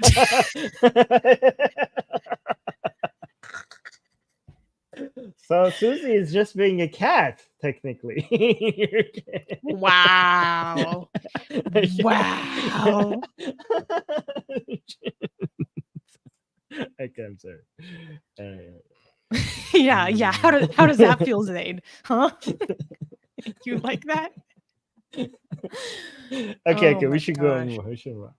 Yeah, we should go to the next story. And I don't think we should clap because people actually were killed. Okay. This is nonsense. Okay, well, that's a hard segue. I know, I'm sorry. In mood. Okay. All right. Okay, well, next news. I don't know what to say. Okay, next news. Pakistan's blasphemy crisis. Police officer murders blasphemy accused. In a troubling escalation of Pakistan's blasphemy crisis, a police officer in Quetta, I'm not sure how to pronounce this, it's Quetta, shot and killed a man in custody, Abdul Ali, who had been arrested for allegedly making derogatory remarks about the Prophet Muhammad. The killing occurred inside a high-security police station after an angry mob demanded Ali's death and even attacked the facility with a grenade. Meanwhile, in another incident in Sindh, Dr. Shahnamaz, accused of posting blasphemous content on social media, was killed in a police raid after a violent confrontation. While blasphemy accusations often incite mob violence in Pakistan, these killings, one by a police officer and the other during a police shootout, mark a disturbing new chapter in the country's handling of blasphemy cases where religious tensions continue to lead to deadly outcomes. So let's Dia is saying this is wild. Cops killed supposed blasphemers twice in 1 week's time. So let's walk through these things one at a time, because there's a lot more information available about the first case that happened in Quetta. Can someone help me learn how to pronounce that name? Anyways, so basically there was this man, I believe he ran a tea shop, and he supposedly made derogatory comments against the Prophet Muhammad. Now, later, I saw some commentary that his derogatory comment was something about basically the seal of the prophets, meaning somehow his comment was deemed to be offensive to the belief in the finality of Muhammad's prophethood, which is something that is taken extremely seriously, but also particularly extremely seriously in Pakistan because of the Ahmadis. And so this, just devolved into mob violence very quickly. I saw videos of the shop that was supposedly owned by him being vandalized. And we can watch a few videos of the mob violence that D found for us on Twitter. And basically, so this man was taken to police custody, and as has happened many times before, the mob descends on the police facility, demanding that the police hand the man out of police custody and into the custody of the mob, where he will invariably be lynched. And so the police didn't do that. The mob violence got so out of control that there's reporting that people threw a grenade at the police station, literally throwing grenades at the police station. And apparently there are no casualties from just random grenade tossing, which is crazy. And then this is where things get, because unfortunately, that story, everything I just explained so far, well, except for the grenade, is, not unheard of. It's kind of the way things frequently go. Grenade of peace is a crazy thing to say. I'm sorry, that really caught me off guard.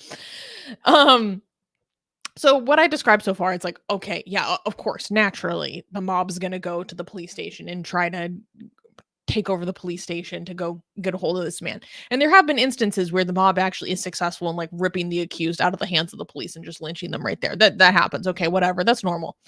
Where things go to another level, which is a little bit of new territory, is that, Armin, what happened next was that there was a police officer who was supposedly on duty or something, or the details are a little bit foggy, but there's some reporting that he was on duty. There's other reporting that says that because he's a police officer, he managed to convince other people that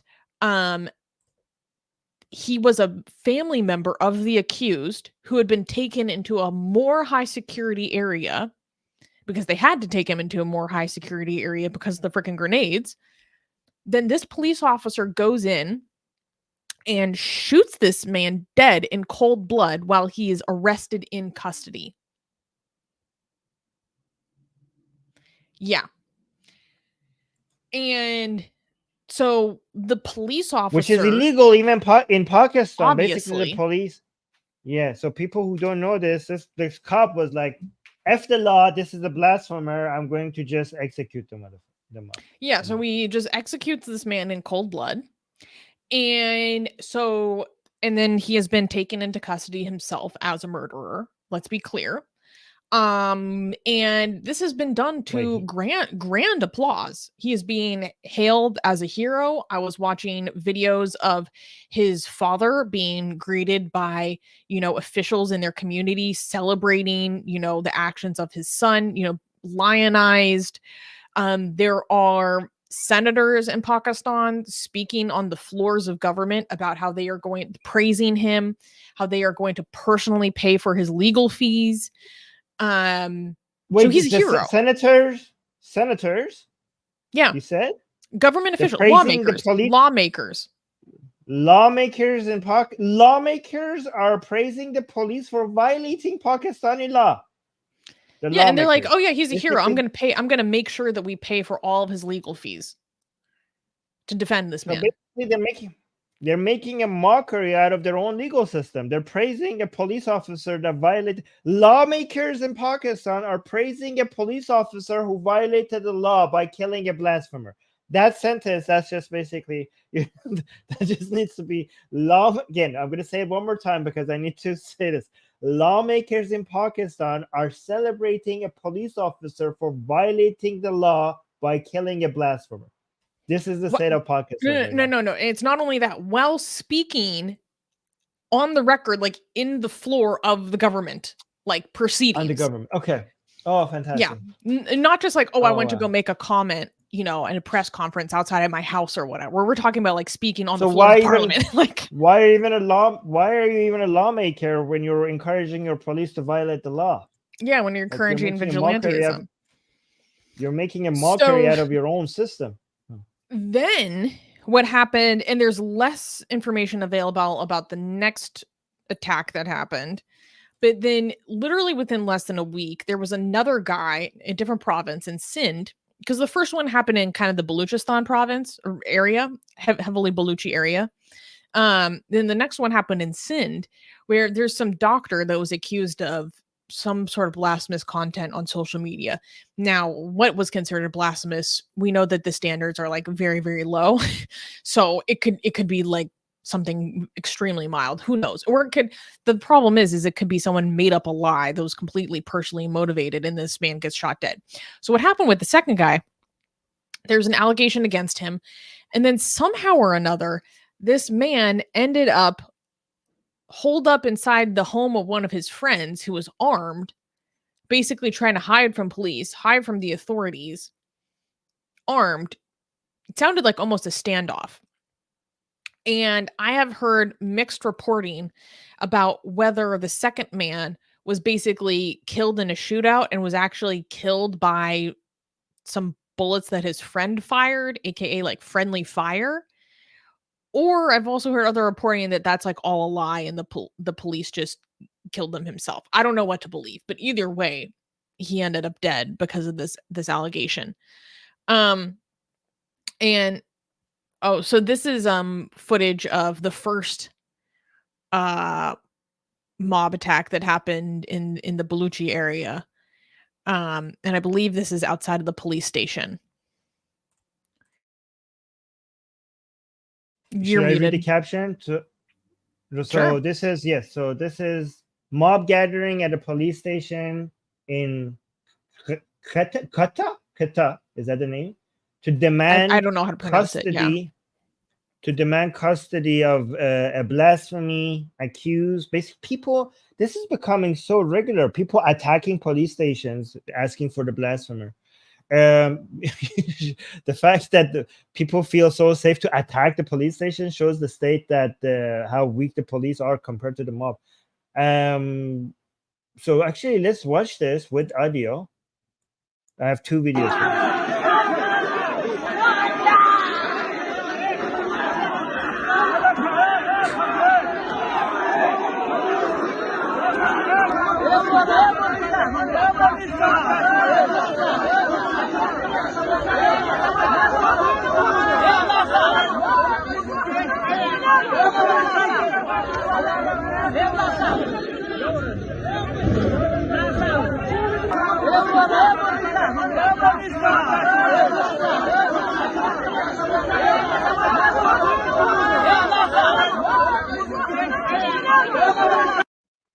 All of this over the guy suggesting that maybe, like, the accusation, I don't even know if it's true, that suggesting that maybe Muhammad was not the last prophet. These people are attacking something on that. Like, we don't even know. Right. So basically Muhammad not being Khatamul Anbiya. So here's a second video.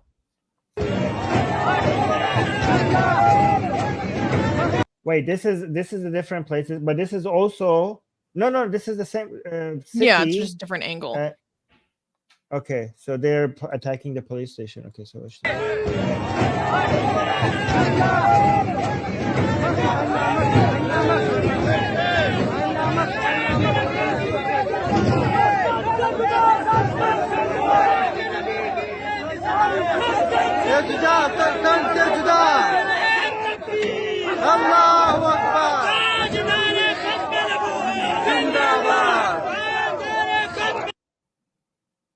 Wow. Okay. There are 500,000 Ahmadis in Pakistan, by the way, guys, and all of them believe that Muhammad was not Khatamul Anbiya. So this is basically 500,000 potentially de facto blasphemers in Pakistan. So you don't even, I mean, if they're getting so offended by somebody saying that Muhammad was not the last prophet, there are 500,000 people in Pakistan that just by being Ahmadi believe that. So are these people just gonna, like, at what point are these? This is why it's so dangerous to be an Ahmadi in Pakistan. Oh yeah, And it's this is extremely why dangerous. I mean, I've politicians- watched videos of Ahmadis just literally being butchered in the street. Like, Yeah. yeah, it's really dangerous. So one thing that I wanted to touch on was that one of the issues with this, and this is obvious, and this is not a new issue, but people need to understand that police officers, the Pakistani public in general, essentially has every social incentive to lynch blasphemers and extrajudicially murder accused blasphemers. And this is one of the prime examples of this. The police officer did this. They murdered someone in cold blood, executed an old man while he was in the protection, the guardianship, the ward of the state, and is lionized for it, praised for it. His family gets honor for it. He gets honor for it. He is protected. He is praised by politicians in high ranks. Like he was the guy that murdered him was actually kind of prolific on TikTok, and I found some of his TikToks, and his comments are filled with people praising him in the comments on his social media. So he receives wide applause from the society. So I want people to understand that people have every single incentive to engage in this behavior. It's not a negative thing.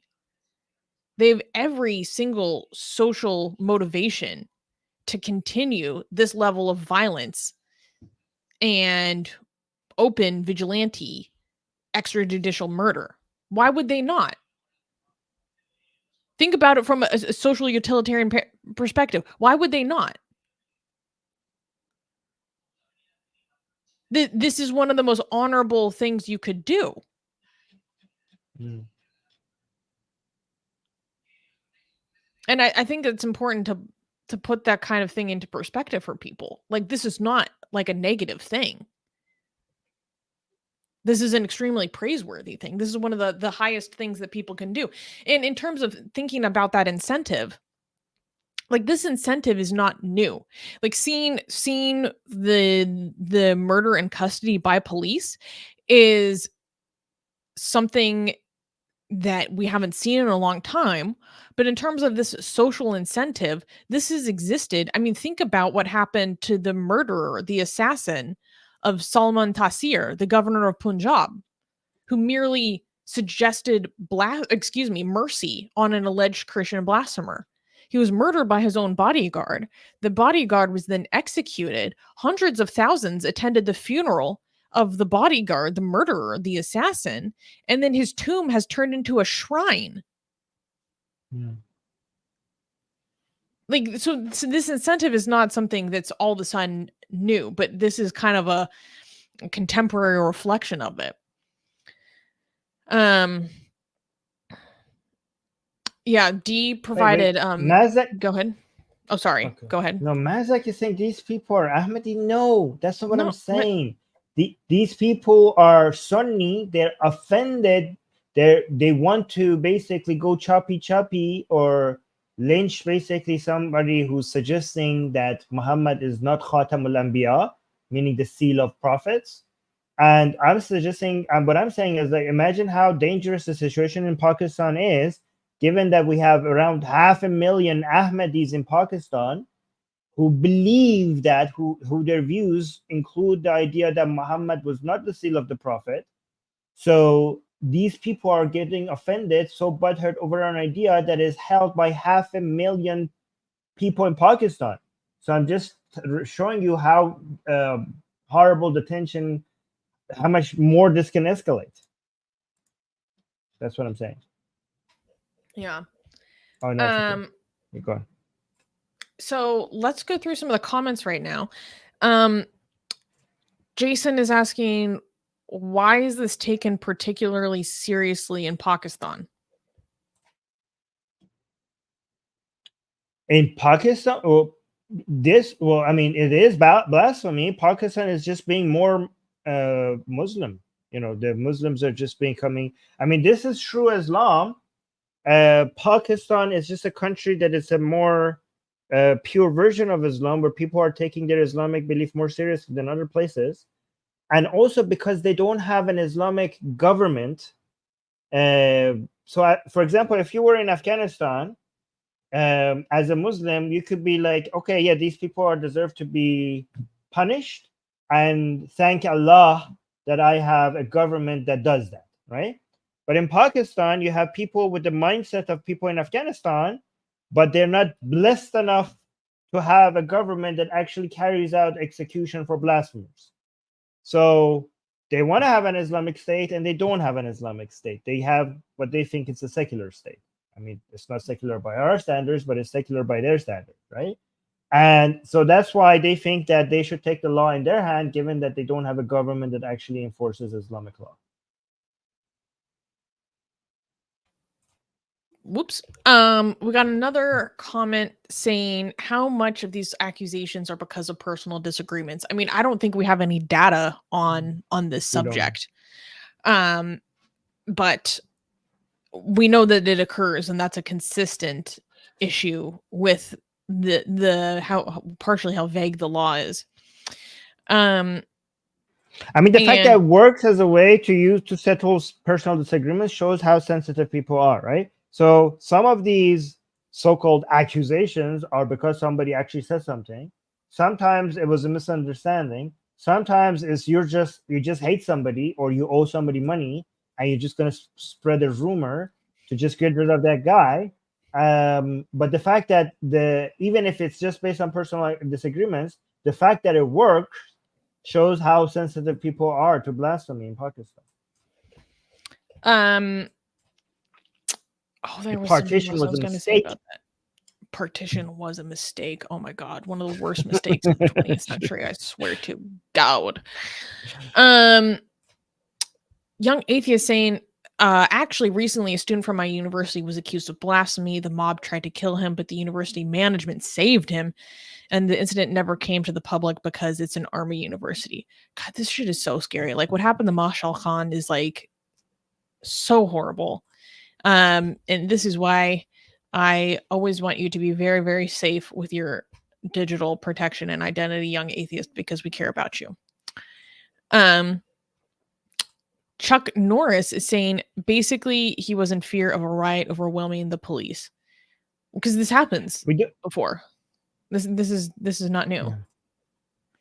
Yeah, no, I don't think you're right though. Chuck is talking about the police officer who killed the blasphemer. I think he might have just no. I think he just really believed that this guy should die. I think it was this one. Yeah. Banished Prince. Yeah, I was thinking, wait, what is he going on about?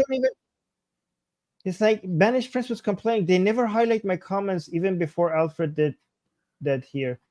We don't know what you're talking about. We don't have any beef against you. He was complaining in the chat. They refused to highlight my comments. Maybe just what you're saying is not that important or interesting. No, I think I highlighted one of his comments that was interesting. Oh my God, the self-importance. Yeah, and Banished Prince did give a super chat saying live scenes from Jurassic Pakistan. And Jurassic Pakistan. Okay, let me be clear. I don't like this kind of language because it's dehumanizing. Yeah. And let me be clear about something, guys. This is uniquely human behavior. Yeah. Like, this is uniquely human behavior. This happens through a complex web of social and psychological incentives. If you think that your own society is not capable of this in the right circumstances, you are sorely mistaken. And part of the reason why I want to talk about this is because people need to understand that basically every single group has this potential. This is uniquely human. Like, if, for example, if you think that you are somehow immune to being brainwashed, if you think that you are somehow too smart to be indoctrinated, you're already not smart enough. Like, because it Well, could, I mean, in the right circumstances, it could happen to you too. All right, so I don't think the banished prince was meant that, but I did. This is, we're not saying that you meant that in the way that, but this is why me and Susanna are sensitive about using this type of language, dehumanizing language, because of the impression that some people might get from it, even if you didn't mean that. Okay, because the problems that we're facing here with these people are very uniquely human. And that's why we don't want to use dehumanizing language. But also credit to the banished prince, because he's saying my comments were before you highlighted. I apologize. Well, no worries. I appreciate you saying that. So thank you for that. Oh, and Shami, hi Shami, good to see you again. He gave a super chat saying thanks for sharing this. Well, thank you for supporting the channel, Shami. Okay, GJ had some super chats regarding other or previous segments. So about my beef with cats. Saying in Dutch, we often say dogs have bosses. However, cats have personnel. Cats often bond more with your place than with you. You know what? You're not lying. They have personnel. Personnel. That's hilarious. GJ also said further on dual/multi-citizenships, when rights and obligations tied to these legally clash, there's no standard solution. Now my proposal is to let the bearer choose for themselves. Is liberal pro-choice? I'm not sure I fully understand. So I don't know if I'm going to respond to this. I'm just going to choose to interpret it the way I like to, because I'm not sure if it means what I think. But my response is I think I agree with what you're saying, if I'm understanding it. I think if you're a citizen, there are obligations that you have as a citizen beyond just following the law and respecting the rule of law that should be encouraged rather than enforced, right? So I do think that citizenship in a country should come with a certain values and certain responsibilities that you choose, but the way to get there is to promote that rather than mandating it. Does that make sense? I think it makes sense. Also, no, we can't. Susie, we can't. We will. To. We will. We are. I can already tell you. With the next. Okay. We should try to rush through. Okay, fine. Never mind. Whatever. Okay, so let's go to the next story. We can clap because no one died. That doesn't mean we love this, though. Yay! Nobody died. Next news. Pro-Hamas Islamists win big in Jordan's elections. In a striking shift in Jordan's political landscape, the Islamist opposition party, the Islamic Action Front, secured 31 out of 138 parliamentary seats in the recent elections, marking a 5-fold increase in representation. Fueled by growing anger over Israel's military actions in Gaza, the IAF, known for its staunch support of Hamas and Islamist views, capitalized on reforms aimed at democratizing the kingdom. However, the IAF still faces an uphill battle against entrenched tribal and pro-government factions that dominate Jordan's parliament. While the party's hardline positions and platform support for Hamas resonate with a significant portion of the population, particularly on issues like Israel and social conservatism, experts suggest that the IAF's real power may remain limited. King Abdullah II retains control over major political decisions, including the appointment of the prime minister and cabinet. making the IAF's gains largely more influential in the civic and social space in the context of the kingdom's overall political structure. So I thought that this would be really interesting to talk about. One thing that I wanted to comment on right off the bat was when I was doing my research for this, I could not get over the fact that organizations like the Associated Press and Reuters were referring to them as moderate Islamists. Repeatedly referring to them as moderate Islamists. And I'm like, this is the political wing of the Muslim Brotherhood in Jordan. They openly support Hamas. Like, I also, the idea of like a moderate Islamist in general always confused me. Like, I don't like when people say like Islamist extremism because it implies that there is a moderate version of Islamism that is acceptable. Which I have objections to. So I couldn't, I don't know, that characterization just got to me. But Armin, it looked like you had a response to that. Well, I mean, doesn't the Muslim Brotherhood in party in Tunisia kind of actually? Oh no, never mind. Never mind. Because I was always under the impression. So when we say Muslim Brotherhood, the degrees of craziness is it's always been said to be a spectrum, and the craziest one as Muslim Brotherhood, when people are like, okay, Muslim Brotherhood gone freaking radical, there is basically Hamas.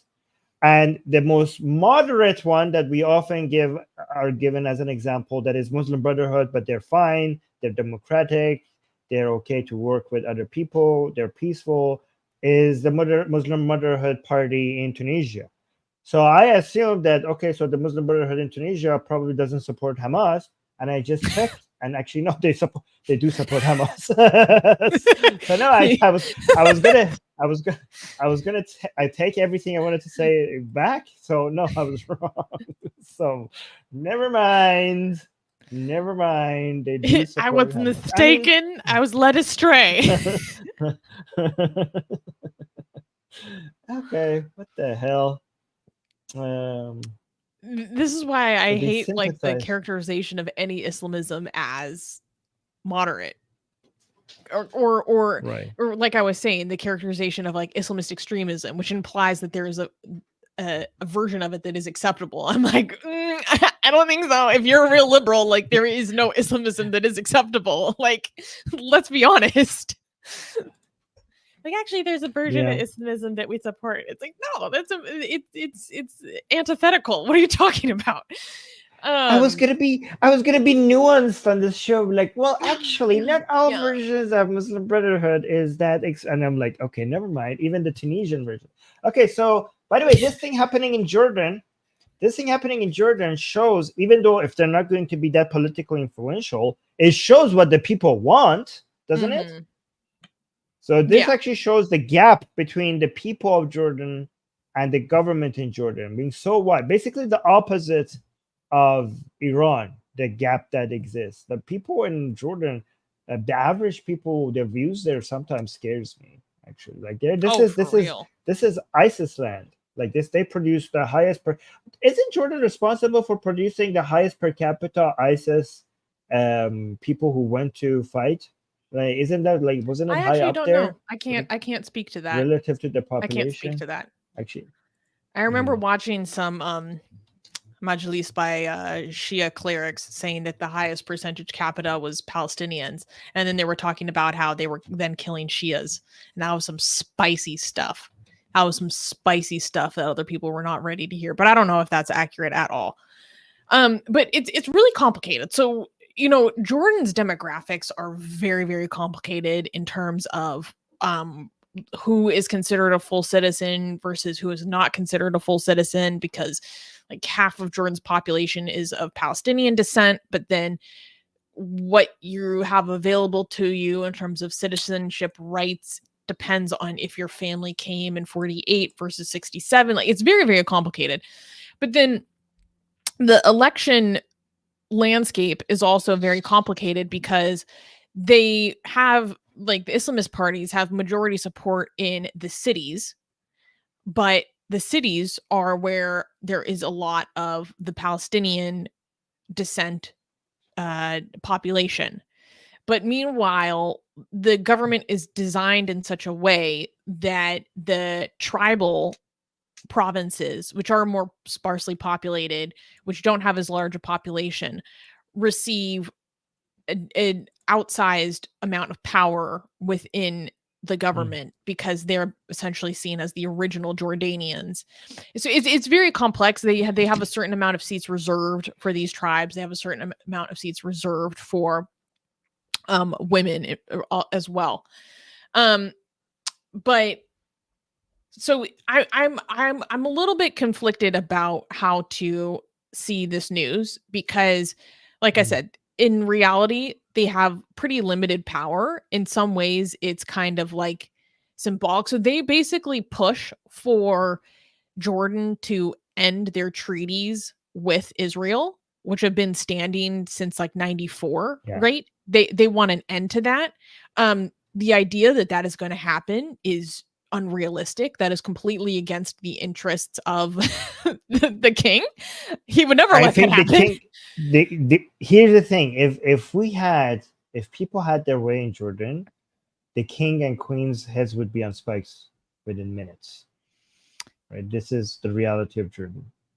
By the way, what do people feel about democracy given this?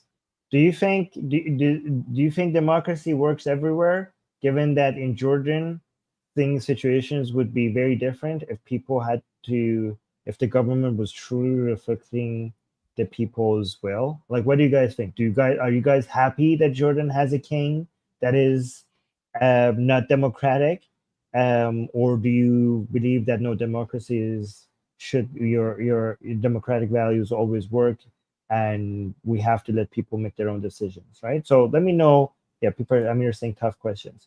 I also went and checked. So actually what I was thinking, it was not true about Jordan. It's actually true about Tunisia, which is quite weird because Tunisia and Jordan are often countries that are mentioned to us as the best Arab Islamic countries that could be moderate and liberal, right?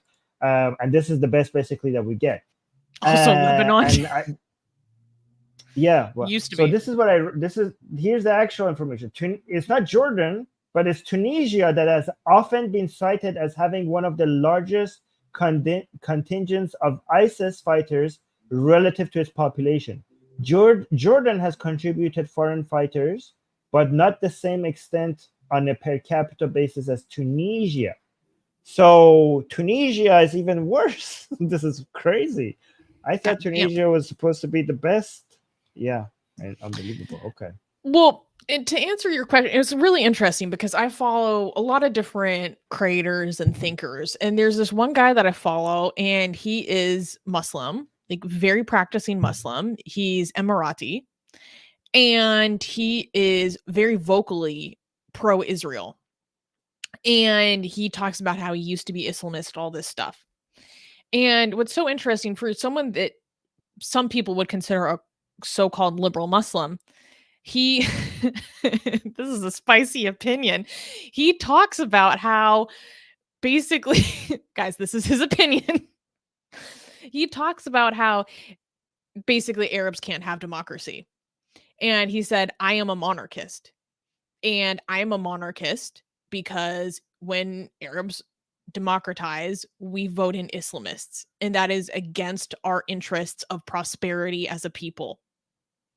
And he's like, this is not how our society is very tribal. We have a very tribal society. And so we have a strong leader who allows us to practice our religion, but is basically the strong leader that we rally behind. And that's who we follow. He's like, this is how our culture works. And because of that, I'm a monarchist. And I'm like, okay, dude. Like, so there were a lot of people that respect that opinion, Armin. I can't remember his name. It's Lowai. The banished first thing. Amjad Taha. No. No. Okay. All right. Here's a counter, and then we have to move on. I'm gonna try to finish this show in less than 3 hours. I know you're saying it's possible. We're gonna try. The counter is that if you keep monarchy or a dictatorship, this problem will persist. That trying for democracy and suffering because of it, and then learning from your suffering, that might be the way that you eventually will get an educated population. I mean, look at Europe. Do you think Europe managed to get to democracy and liberalism and secularism, without bloodshed, without suffering, I'm not saying that I agree with that. I'm just saying some people, the democracy advocate side, would say that you're just delaying the progress and maturity that these societies could have by not letting them to make their own decisions and suffer from the decisions that they have made and learn from the suffering of the decisions that they have made. You're just going to prolong the lack of progress. Again, I'm not holding that position of this. Anyways, let's go to the super chat. Yeah, 1 second. The guy that I was thinking of was Luai al-Sharif. So banished prince, you can freaking get off your high horse yelling at me about Luai Ahmed is a Yemeni ex-Muslim, not Emirati Muslim. Luai is one of my friends, dude. So you can screw off. I'm talking about a different Luai. It is a common name. I know my own friends, dude. Okay, so let's go to the super chats. That being said, no, here I'm not going to stand for the attitude, okay? But thank you for the 1,000 Ruby super chat.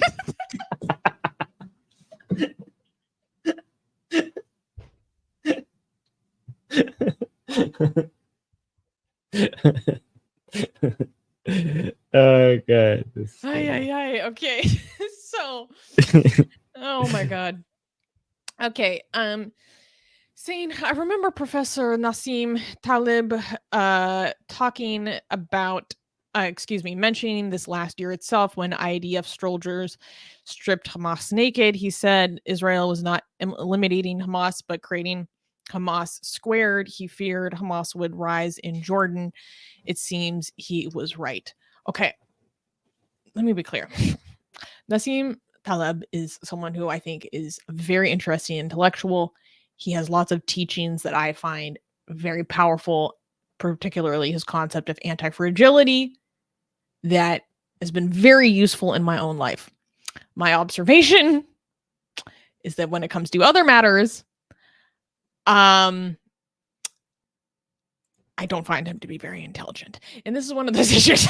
So I don't think that this isn't a new phenomenon.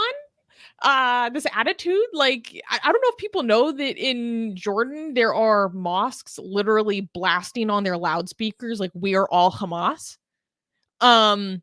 So regardless of what the IDF was going to do, it's going to fuel anti-Israel sentiment. Like, I've come to that conclusion so long ago. It literally doesn't matter what they're going to do. Because what the mistake is thinking that there is a form of engagement with Israel that would be acceptable. The mistake is thinking that there is a form that Israel could engage in that its opposition would find acceptable. The only acceptable opposition is the elimination of the state. So, like, I kind of think that it doesn't matter. Can I just respond to this comment? I'm going to defend the IDF. The correct objective is not to eliminate Hamas. Obviously, eliminating Hamas means eliminating an ideology, which is not achievable through military,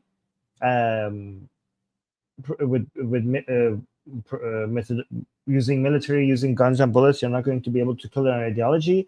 But that doesn't mean that what they're doing is not correct. The correct objective is to remove Hamas's military capabilities in Gaza and also remove their capacity for them to control Gaza. That is the military objective, and they are very successful at doing so. What Nassim is doing here is basically changing the goal to make it seem like IDF is losing. IDF is winning in Gaza. If the world lets them, they will continue winning and kicking ass. they're winning so much that the only way to make the world feel like they're losing is by pretending that the objective is something else, which is basically eliminating Hamas.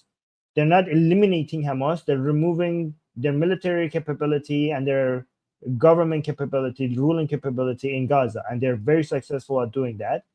And also, when it comes to stripping Hamas naked, so many Israeli soldiers have died when they arrest Hamas. They were hiding something, they were hiding explosives, they were hiding guns. Stripping them naked, I don't give a crap about their sensitivities or them being offended because of their conservative viewpoint, conservative views, feeling that they've been dishonored because they're showing some skin. I would prioritize the safety of IDF soldiers over Hamas's manlyhood being challenged because they are being shown naked. Like, I don't give a flying F. Do whatever you need to do to make sure that they're not hiding anything under their clothes and keep the Israeli soldiers safe. Man, I'm just thinking about how like carteles are treated in Mexico or El Salvador. Like, it's on a different level, guys. Like, I don't know. It's kind of, yeah, it's an interesting juxtaposition. Kenny gave a super chat saying democracy works if you have a constitution that protects rights. Democracy is necessary for real freedom, not sufficient on its own. Also, that democracy, a constitution needs to be upheld in word and in deed. This is for real freedom, but not sufficient. And so, yeah, this is why we are, Kenny, you're right. This is why we're liberals. Okay, so I think what you're referring to is the difference between absolute democracy and limited democracy, which we have in republics. So absolute democracy doesn't work. Democracy should be limited so that we don't have the tyranny of the majority. And liberal democracies are basically limited democracies that the majority of the rule has been limited by liberal values. And usually that limitation is manifests itself in a form of a constitution that limits the majority rule, or sometimes something that acts like a constitution, but not a written constitution. It works better if you do have a written constitution, yes. Mm-hmm.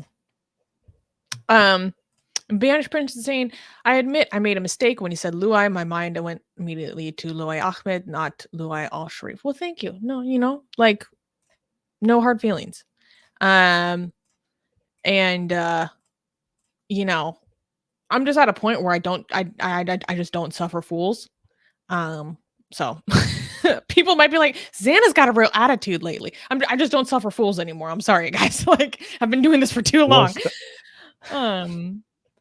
But when someone comes forward and like, what, I made a mistake, I made a correction, I celebrate that, #growth, and it's water off a duck's back. That's all I have to say. That's all I am. So it's very easy for me to move on. Great Red Menace saying, I feel like the only thing that will end this nightmare is when the Iranian people depose the Ayatollahs. When could that happen, and will it? I completely agree. Okay. I don't know if people want to hear this or not, but I don't believe that Israel will ever get a good night's sleep until the Islamic Republic is gone. So, yeah, I agree with you. Now, when could that happen, and will it happen, Armin? Please give us your quick pitch on that. Here's the thing. Nobody freaking knows the answers to those two questions.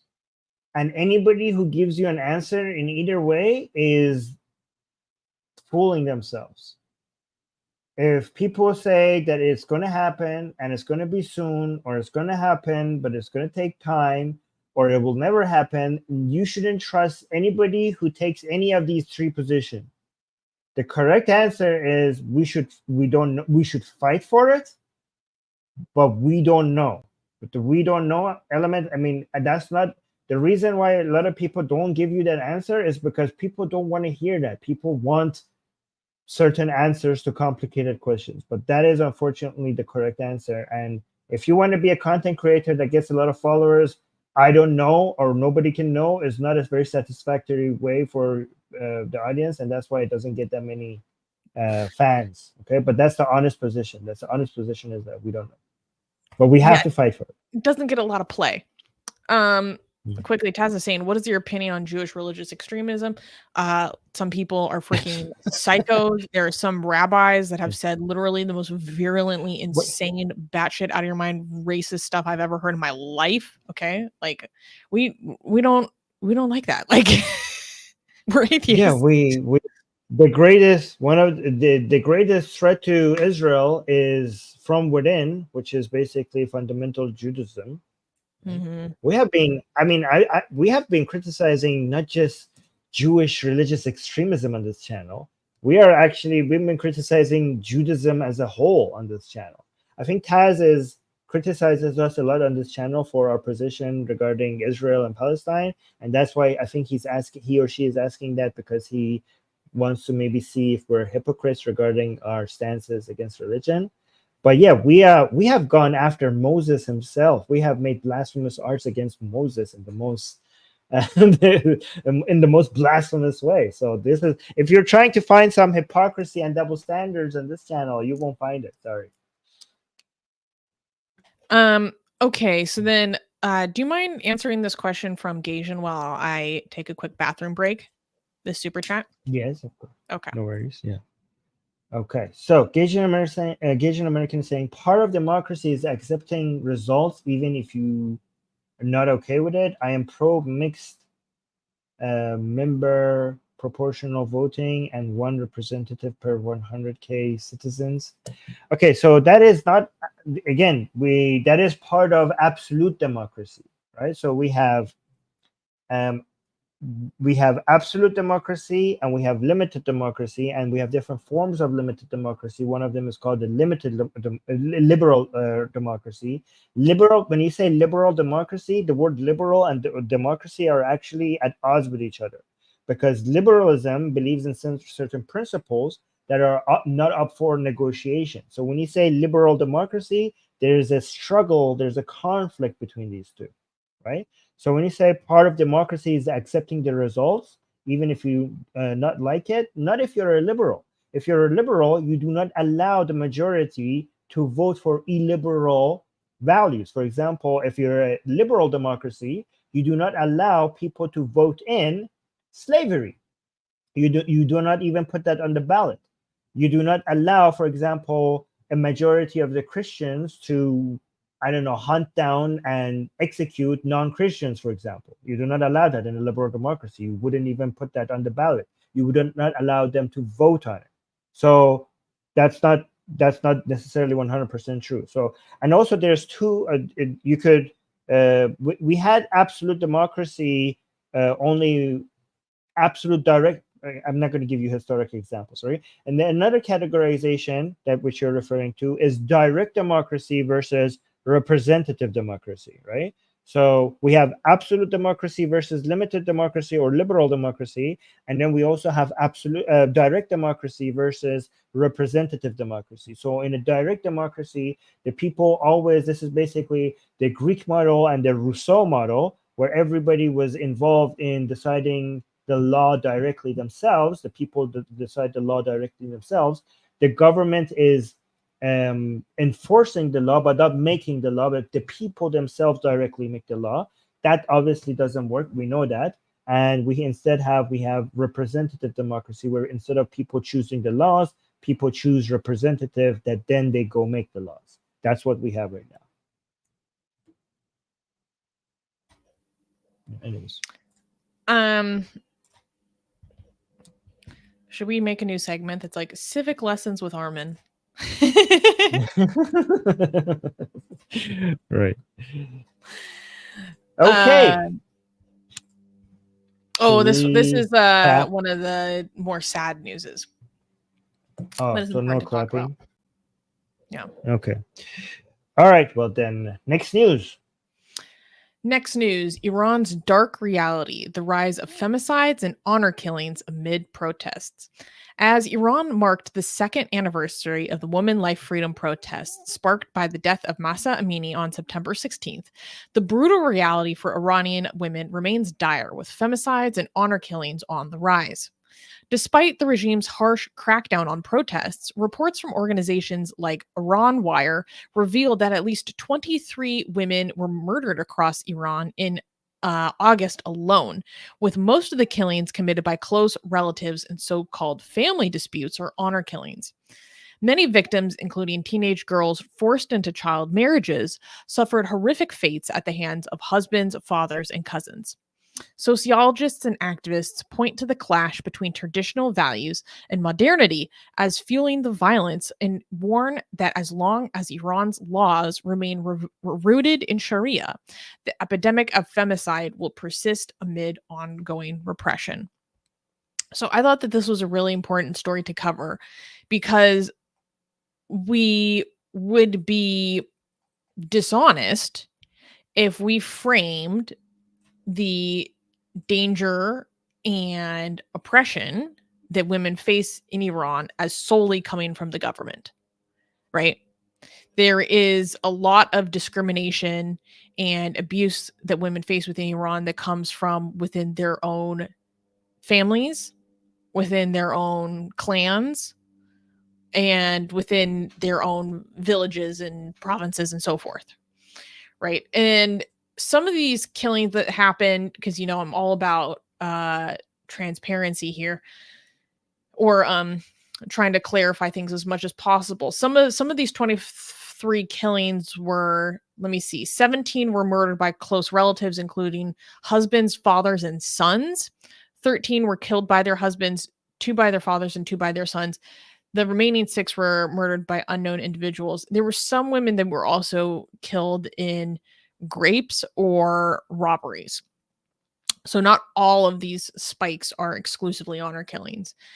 But reading through the reports of some of this honor violence, because that was a huge motivation for most of these recent spike in femicide murders, come from women who were forced into child marriage.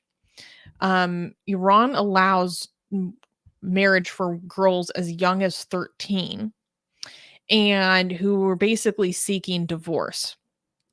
And because of that, they were seeking divorce. In 2 of these cases where we have more information, they were murdered in cold blood by their fathers. One woman, her name is Majideh, was literally asleep with her children in the house when her father came into the house and just murdered her in her sleep. There was another woman named Mobina, who was only 17 years old, who was literally killed with a shotgun in front of the rest of her family. And then her father was still allowed to go to her funeral, even though he was literally the murderer. And it speaks to reading into the reporting of these cases. I think it's important for people to understand the mentality. The father that murdered Majida in her sleep said that he stabbed and killed her in her sleep, then calmly drove back home. He showered and told his wife to postpone her eye surgery, saying, "I killed Majideh, and now I'm going to hand myself over to the police." Like, that's how nonchalant it is. And so, Armin, have you heard anything about this recent spike in Persian media? You often usually have a lot of interesting and more detailed insight into this these issues. Okay. I do want to, so yeah, these things do happen in Iran, and they should be highlighted.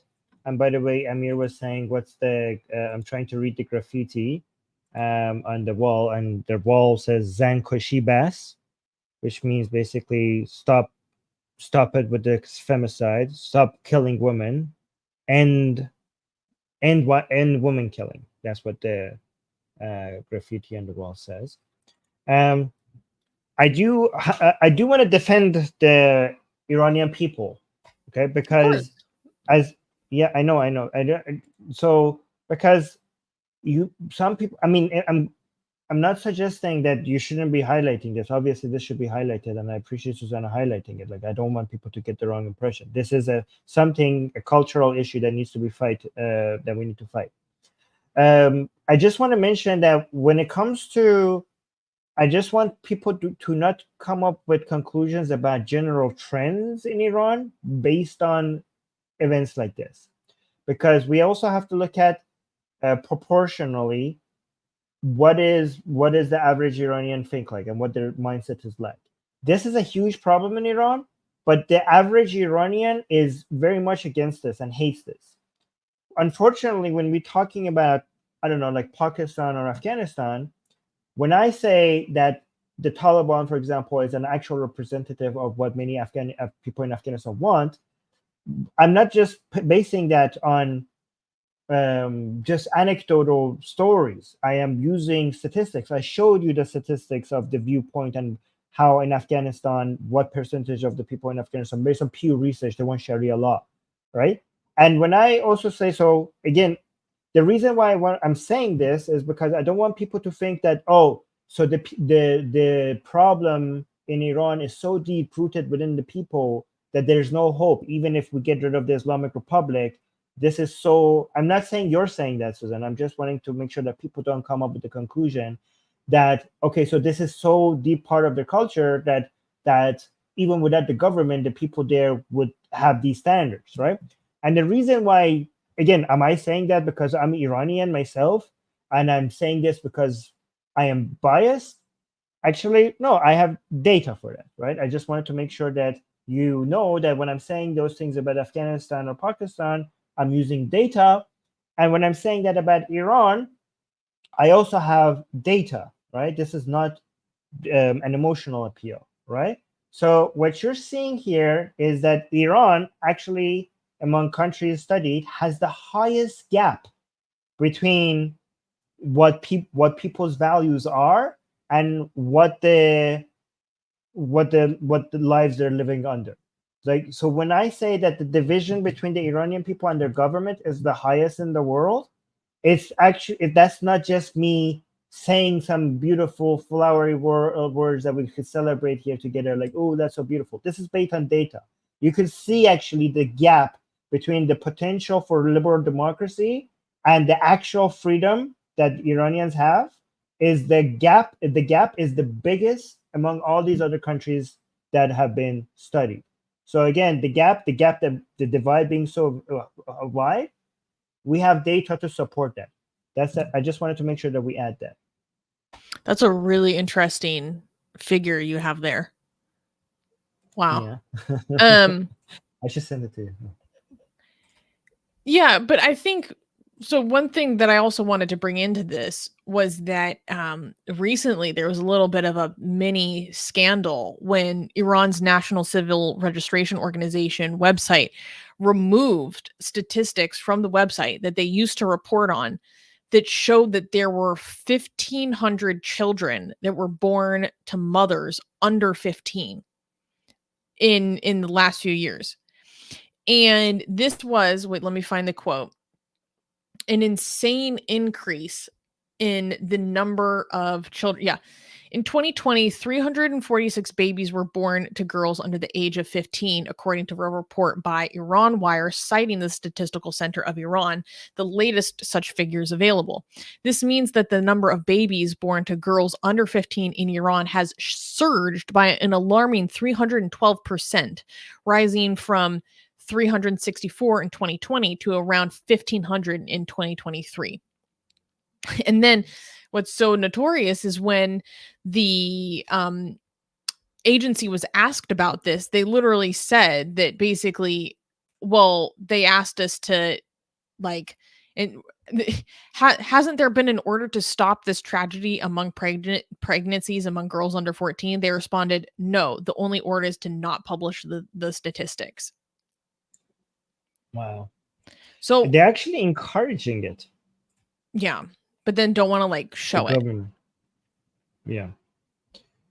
Anyways, I do want to go to the next news because I'm trying. We can make it under. We have 20 minutes for the next news. We can make it under 3 hours. It's possible. Okay. For those who are not aware, we try to guys. keep The reason why under 3 hours because of our editor, it helps them out. Yeah, our editor. We have to make it under 3 hours. So. Okay, so this is a lot to unpack, though. Let's just we have quickly some read the super super chat. Yeah, by Tal. Tal, I 2 don't even likes know what- by Vidi Veritas. Me will figure out membership. Basically saying he's switching between multiple accounts to give us more likes, which is actually a Oh, reminder to everyone. Please like the stream. It helps us Thank out. you. Subscribe if you learned something today. Leave a comment about what your favorite segment was like after the show's over. It really, really does help the channel, and it's free. Or you can become a member and make sure that this show can continue. It makes a huge difference. thank you. So, All right. and also by supporting the Clapworthy? Atheist Republic, you also support our Persian channel, where we have literally one of the most influential atheist Persian communities in Iran. Like that's a fact. And a huge amount of engagement because we're taking it on their turf. Yes. We're going on the offensive. All right. Clappable? Yes, because these people are going to jail. Okay. All right. Okay. Well, next news. Next news. Oh wait, I want to highlight this comment from Shami. I'll answer that later. Okay. Oh. Next news. Next news. From Allah to arrests, the unbelievable fall of the United Nation of Islam. Guys, let me tell you, if you're Muslim or raised Muslim, this is going to be a doozy for you. Okay? So hold on tight. The shocking fall of the United Nation of Islam, or UNOI for short, an offshoot of the Nation of Islam. So the offshoot was founded by Royal Jenkins, who's the guy in this photo right here, accumulated in the conviction of 6 former high-ranking members for conspiracy to commit forced labor after a 26-day trial. Led by Jenkins, who, guys, put on your Muslim hats, okay?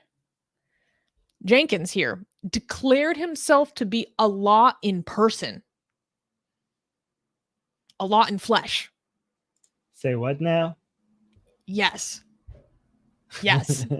Okay. Okay. We'll circle back to that. We need to lay out the foundation. Led by Jenkins, who declared himself to be Allah in person, the group operated businesses across multiple cities, including Kansas City, New York, and Atlanta, while subjecting children as young as 8 years old to grueling, unpaid, forced labor for up to 16 hours a day. These children were promised education and life skills, but were instead forced into harsh working conditions in restaurants, gas stations, and factories, while the cult leaders and their families lived comfortably. According to the Assistant Attorney General, Kristen Clark, quote, the defendants betrayed this trust, exploiting young children, callously compelling their labor, highlighting the manipulation of religious principles to control members. The victims were denied proper education and kept in squalid living conditions, were finally able to seek justice after years of exploitation, marking a significant victory in the fight against human trafficking in America. The sentencing for the convicted members is set for February. And I believe the maximum sentence available to them is, for at least one of the defendants, is 20 years. Okay, guys, I am so excited to talk about this because I love I love doing a good deep dive on a cult. Okay. And so there are going to be lots of people in our community that are international and they are not familiar with these very uniquely American religious movements. Okay. I want to tell you guys something. If you see a religious movement that originated out of America, it is going to be the most bonkers Spaceballs version of that religion. I'm talking Mormonism. I swear to God, Armin, it's so true. You can't tell me it's not true. Right. I'm talking Mormonism. I'm talking Jehovah's Witnesses. I'm talking Black Hebrew Israelites, the Moorish movement, who are Scientology, transcendental meditation, I think, is another one. And then we got the Nation of Islam proper. We got the United Nation of Islam. I mean, there's so many different levels. Like, guys. Wait, why is there a UFO there and gold? because What the it's hell is that? bonkers. Okay. Okay. We have so much to unpack. So let me give a high level. Let's start with the first layer. The first layer is that there is a religion called Islam. Okay. This is a religion that is 1400 years old. Okay. Second layer is we have a religion. Well, it's a cult.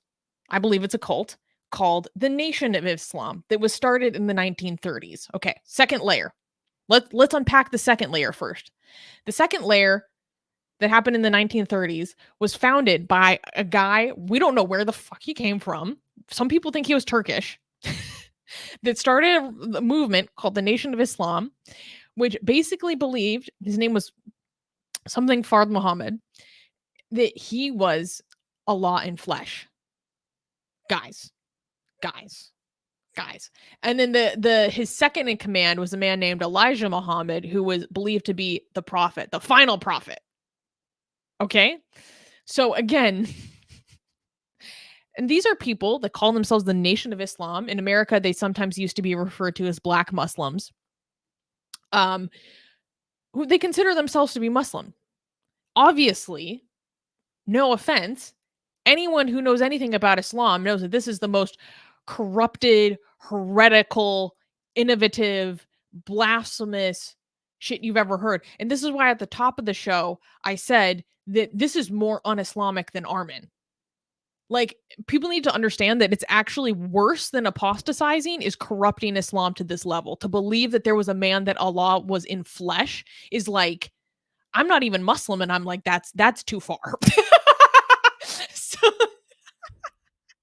that's just too far.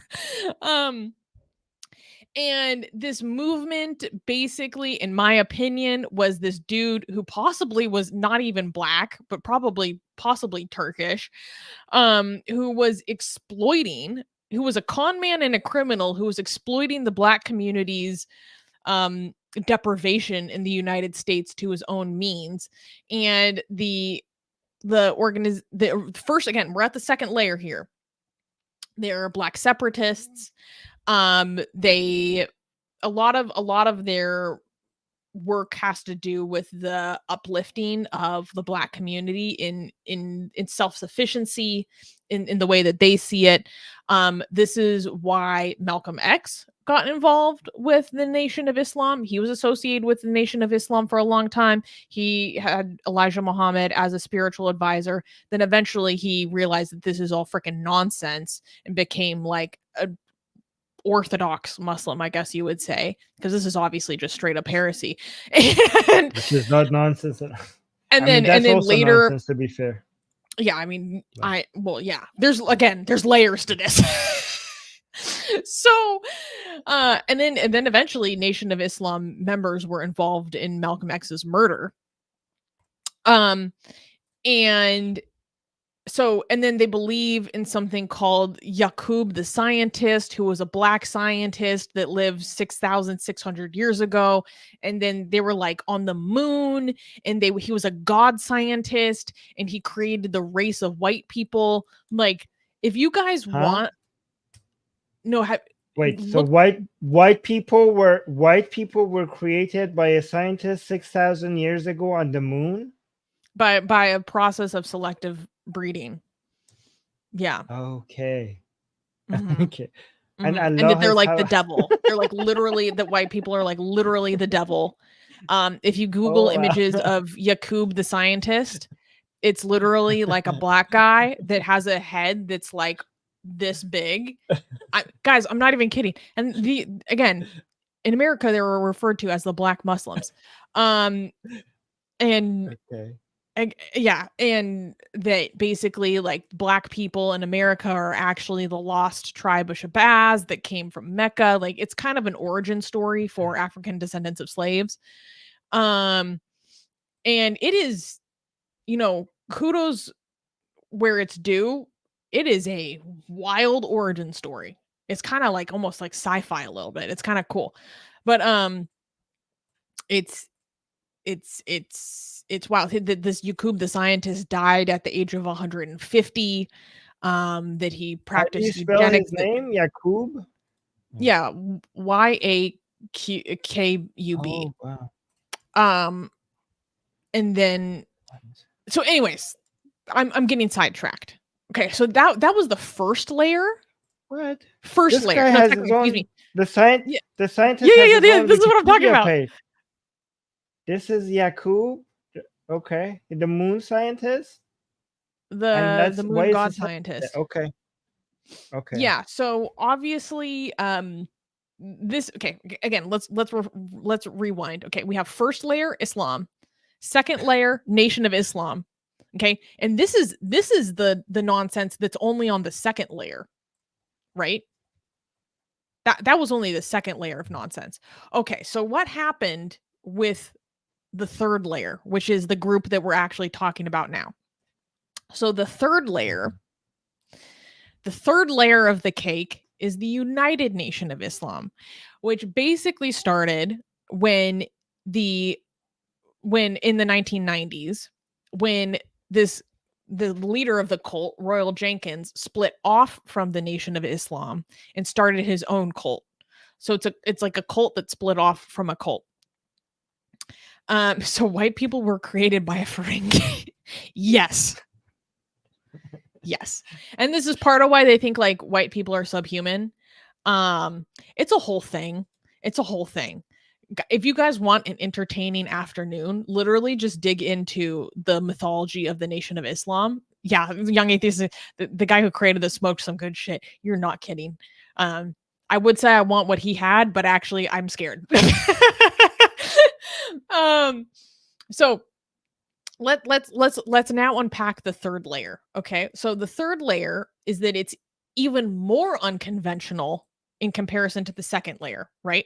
So Royal Jenkins, who created the third handsome Squidward, Caroline, I'm screaming, you can't say that. Can you pull up the image of handsome Squidward actually? Wait, Go what is Google that handsome even? Okay. Go Google handsome Squidward. Okay, I need to stay focused. So let's unpack the third layer. The third layer is the United Nation of Islam, and it was started by Royal Jenkins, and he believed that he was divinely instructed, that he himself received instruction and revelation to build a new society based on the strict adherence to his teachings. And they were basically supposed to have complete obedience to him, who is seen as a divine leader and the ultimate authority. And yes, that's handsome Squidward. Okay. And that the United Nation of Islam has a lot of similar rhetoric around Black self-sufficiency, but the Nation of Islam itself goes all the way into Black separatism. Except the UNOI is even more authoritarian, more controlling, extremely high controlling, and more isolated, encourages even more separation from mainstream society. And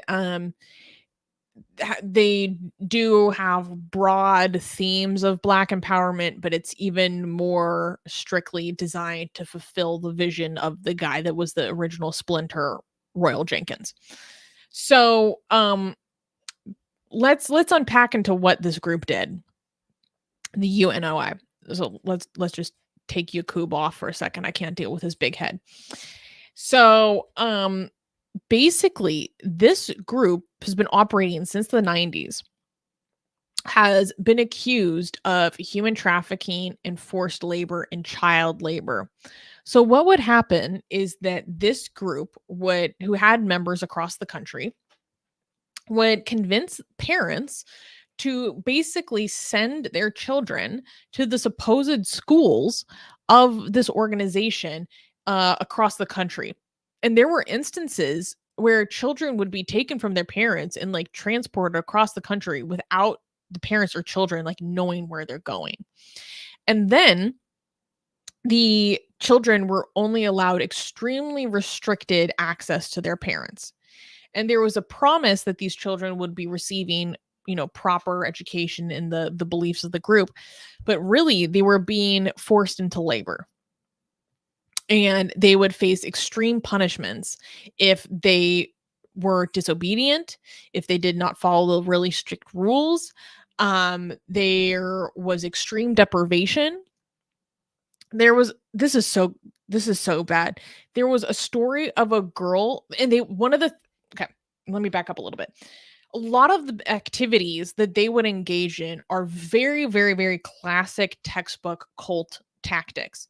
So textbook cult tactics is to control your environment to the highest degree. And when someone has an extremely high degree of control over your environment, they are more easily able to indoctrinate you. So, and this is what you see in like re-education camps.